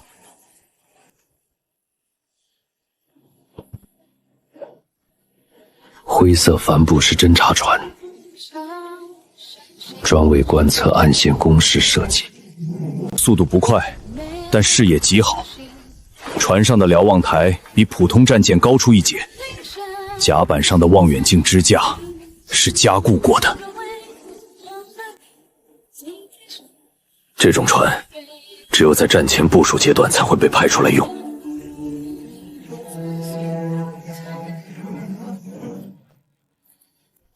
那艘灰色侦察船消失的方向，正好是孟万基退兵的方向。他不会不死心，又派人来探墙。让他探，墙上又没有伤疤，看了他也攻不破。你就这么有把握？侦察船不是来打仗的，是来给后面的仗画图的。他看到什么，回去就画什么。墙有多高、多厚、多长，哪里是拐角，哪里有垛口。可他能看到的就只有砖，他看不到砖缝里是什么，看不到墙基下面是什么，也看不到我在这面墙上留了什么。但实际上都没有。对，他知道的都是皮，皮是给他看的。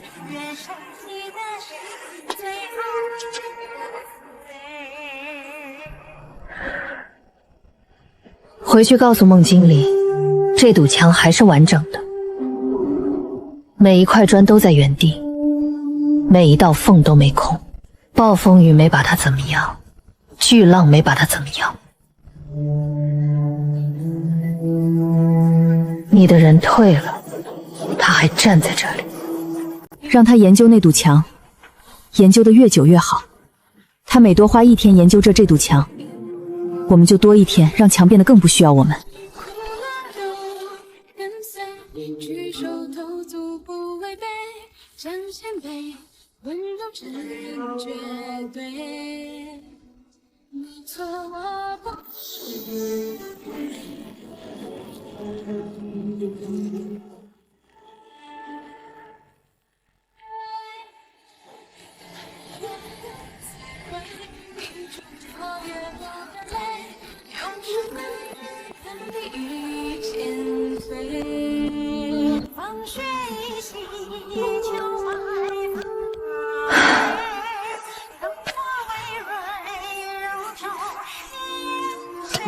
全线加固完，墙不会再因为冷弱收缩产生新的微裂缝了。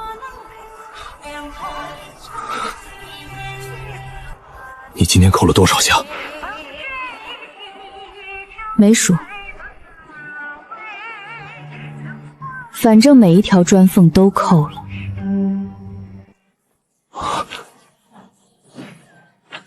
全部都扣了？全部。这下再也不会有任何人能推倒他。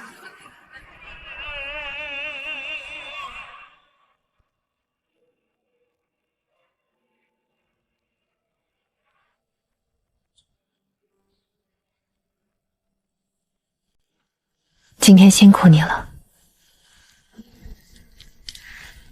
这堵墙以后不用再扣了。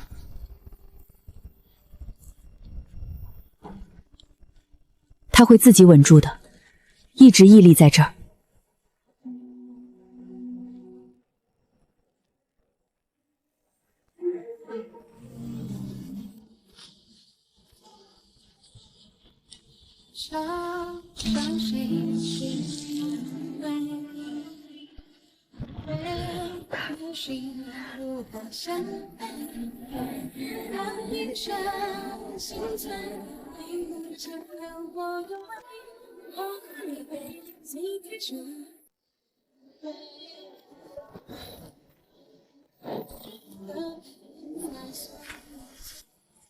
这么长时间，多亏了你的帮助，也是该让你好好歇一歇了。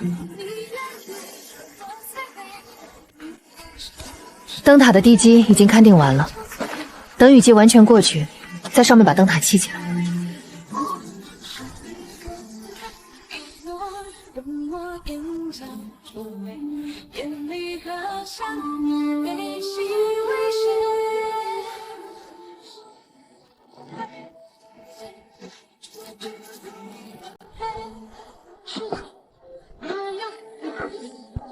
底座要承受整座塔身的重量，上面还要砌5层塔身，再加灯饰和顶干，底座如果出问题，整座塔将来会往一边歪。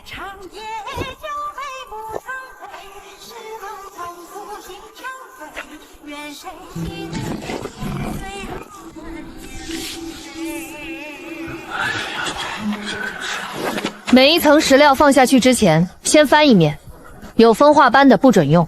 风化斑不是表面上的灰，是石头内部已经开始酥了，表面看不出来，翻到底面才能看到。这种石头平时看不出来，等塔式砌到3层高，它撑不住上面的重量，会从内部裂开。到时候整座塔都得拆了重来。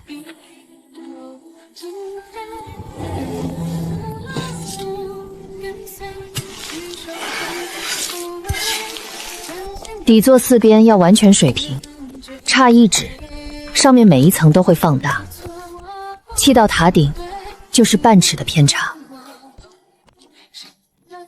灯饰的火光打出去，海面上会有一道照不到的阴影。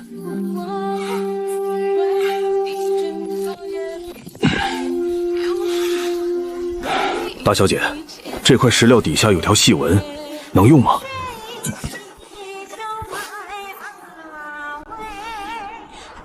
纹路是天然的，不影响承重，可以用。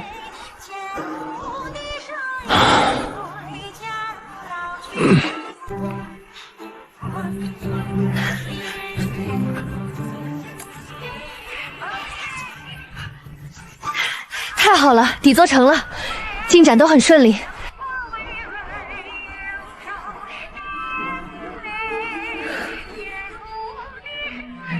这个天气，等雨季一过，就开始砌塔身。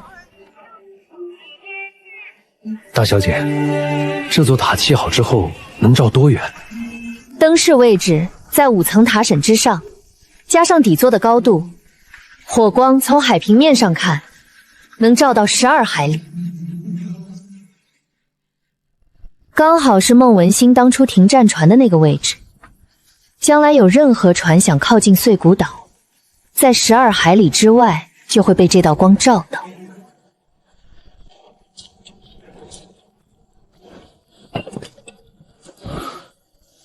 你真的把它放在里面了？放在这里，比挂在腰间合适。那以后要是墙又出问题了，又该怎么办？墙不会再出问题了。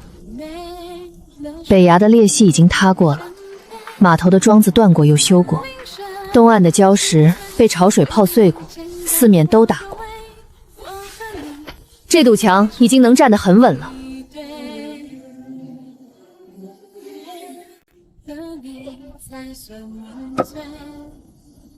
以前你总说墙不用你守，让他自己守，现在连痒痒挠也不用了。你这是把东西留在墙里面，让他帮你守。痒痒挠扣过的每一道砖缝里都有一道金线，那些金线不会消失，它们在砖缝深处，在灰浆内部，在建材的骨架里。只要这堵墙还站着，金线就在。所以你把它放在塔底下。以前我需要痒痒挠扣砖缝，现在那些金线在替我看着。它是变成别的样子继续用。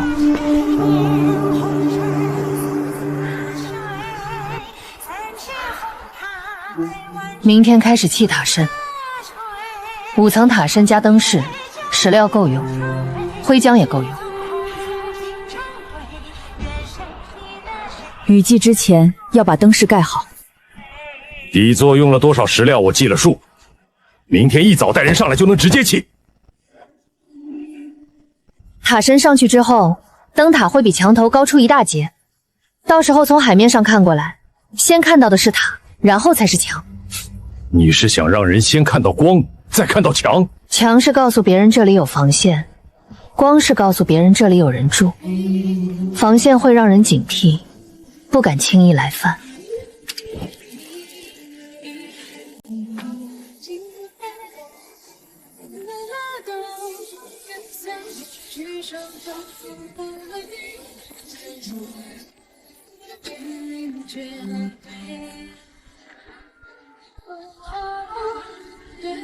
我一猜你就会来。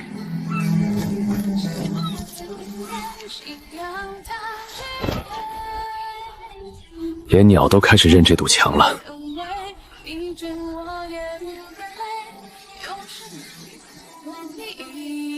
以前这里什么墙都没有。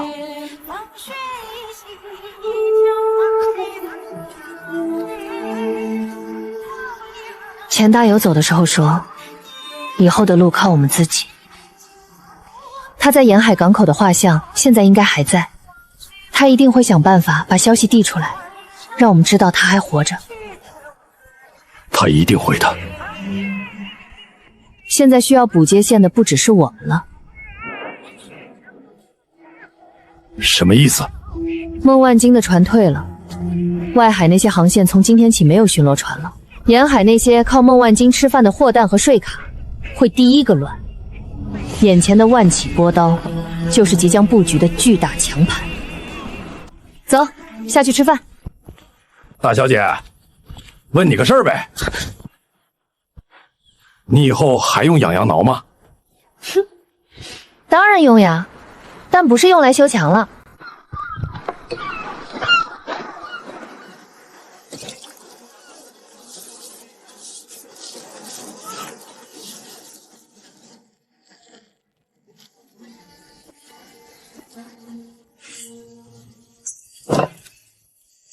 墙砌完了，雨季也过了，你接下来打算做什么？灯塔才砌了一节底座，塔胜还没开始。北岸隐蔽码头的栈桥在暴风雨中受损了，需要修。岛上几十口人的淡水渠还要日常维护。你想走的话，明天早上我可以让二叔给你备好干粮和淡水。谁说我要走了？我留下来。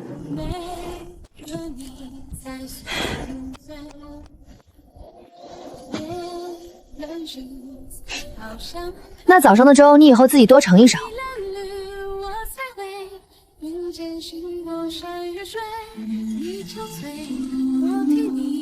我8岁那年逃荒走到海边，被一个私盐贩子捡上船。他教会我一件事：这世上没有白吃的饭。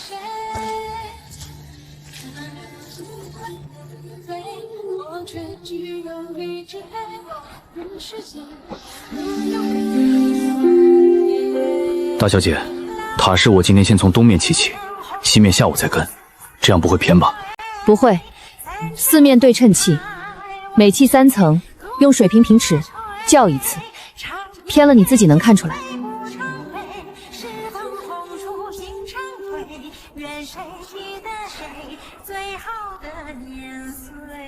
看出来是能看出来，但拆了重砌的时候，你从来不说拆得好，你只说拆。大小姐，新开的那片菜地，早上发现菜苗被不知道什么虫子啃了，啃得还挺有品味，专门挑最嫩的那几片叶子。虫咬过的菜苗不要拔，等它再长几片叶子，被咬过的地方会自己结疤，长出来的新叶比之前更韧。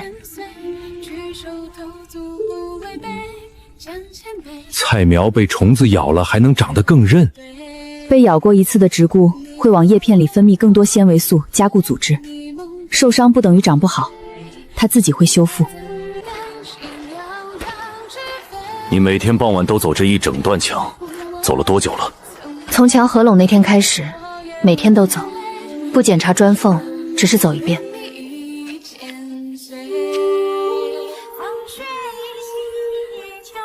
那你每天走到北端尽头的时候在想什么？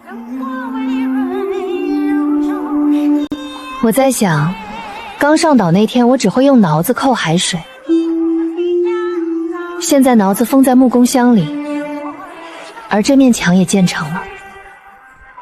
你封他的那天，我站在远处看到了。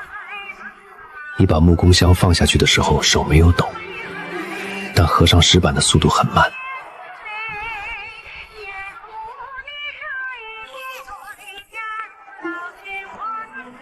大小姐，你最近晚上睡得着吗？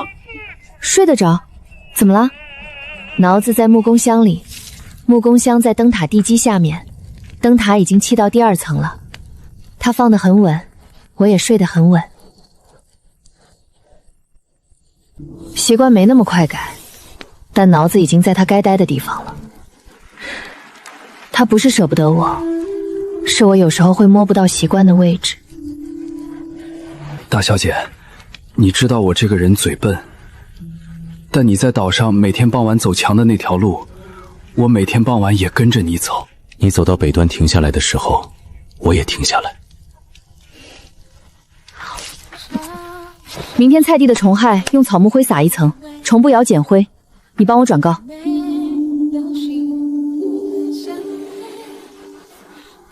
碱没消，挠子在地下，碱在我手上，等于它还握在我手里。这座岛现在每天傍晚都有鸟落在墙头上理笔毛，菜地里的菜苗被虫啃了还会自己长回来。陈芒每天都会把粥锅最稠的那勺舀走，我每天都能看见。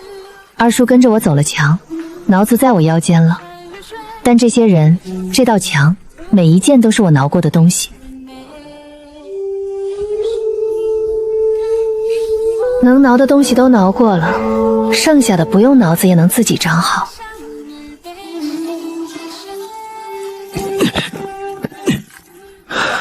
最后一块，测完就全部完工了。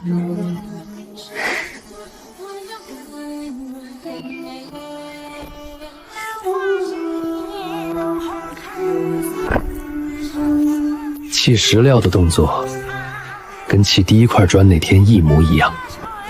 手只要握惯一件东西就不会改，他自己会记住的。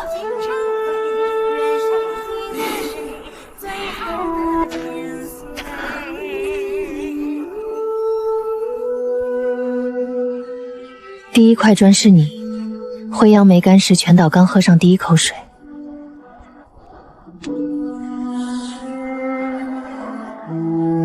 现在是全断墙的基准点，承受的还在，比任何1块砖都大。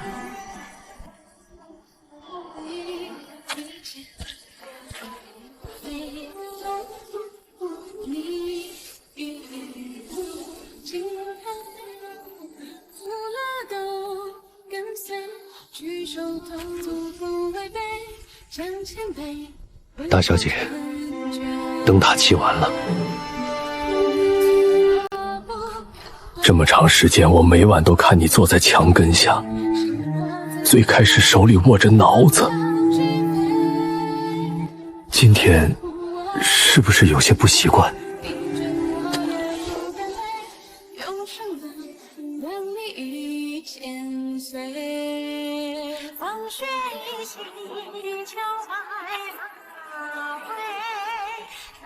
二叔，封进去那天我就放下了。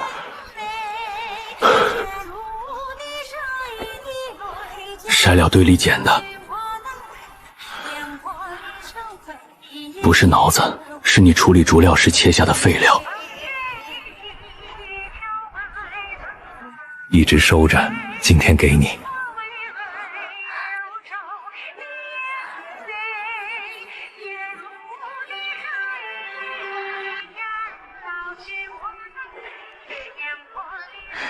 谢谢二叔，这节废料没有齿尖，但它是一节竹节，也是沈家的东西。明替我存了这么久，存着一件不是挠子但属于沈家的东西。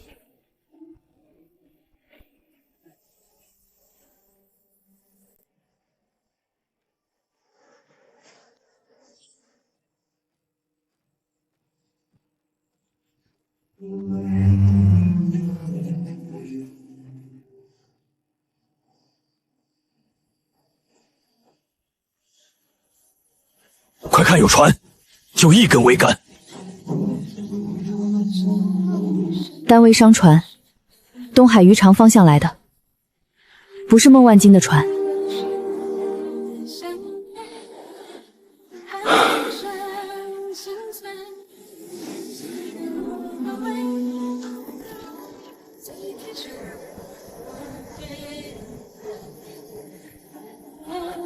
强看到了，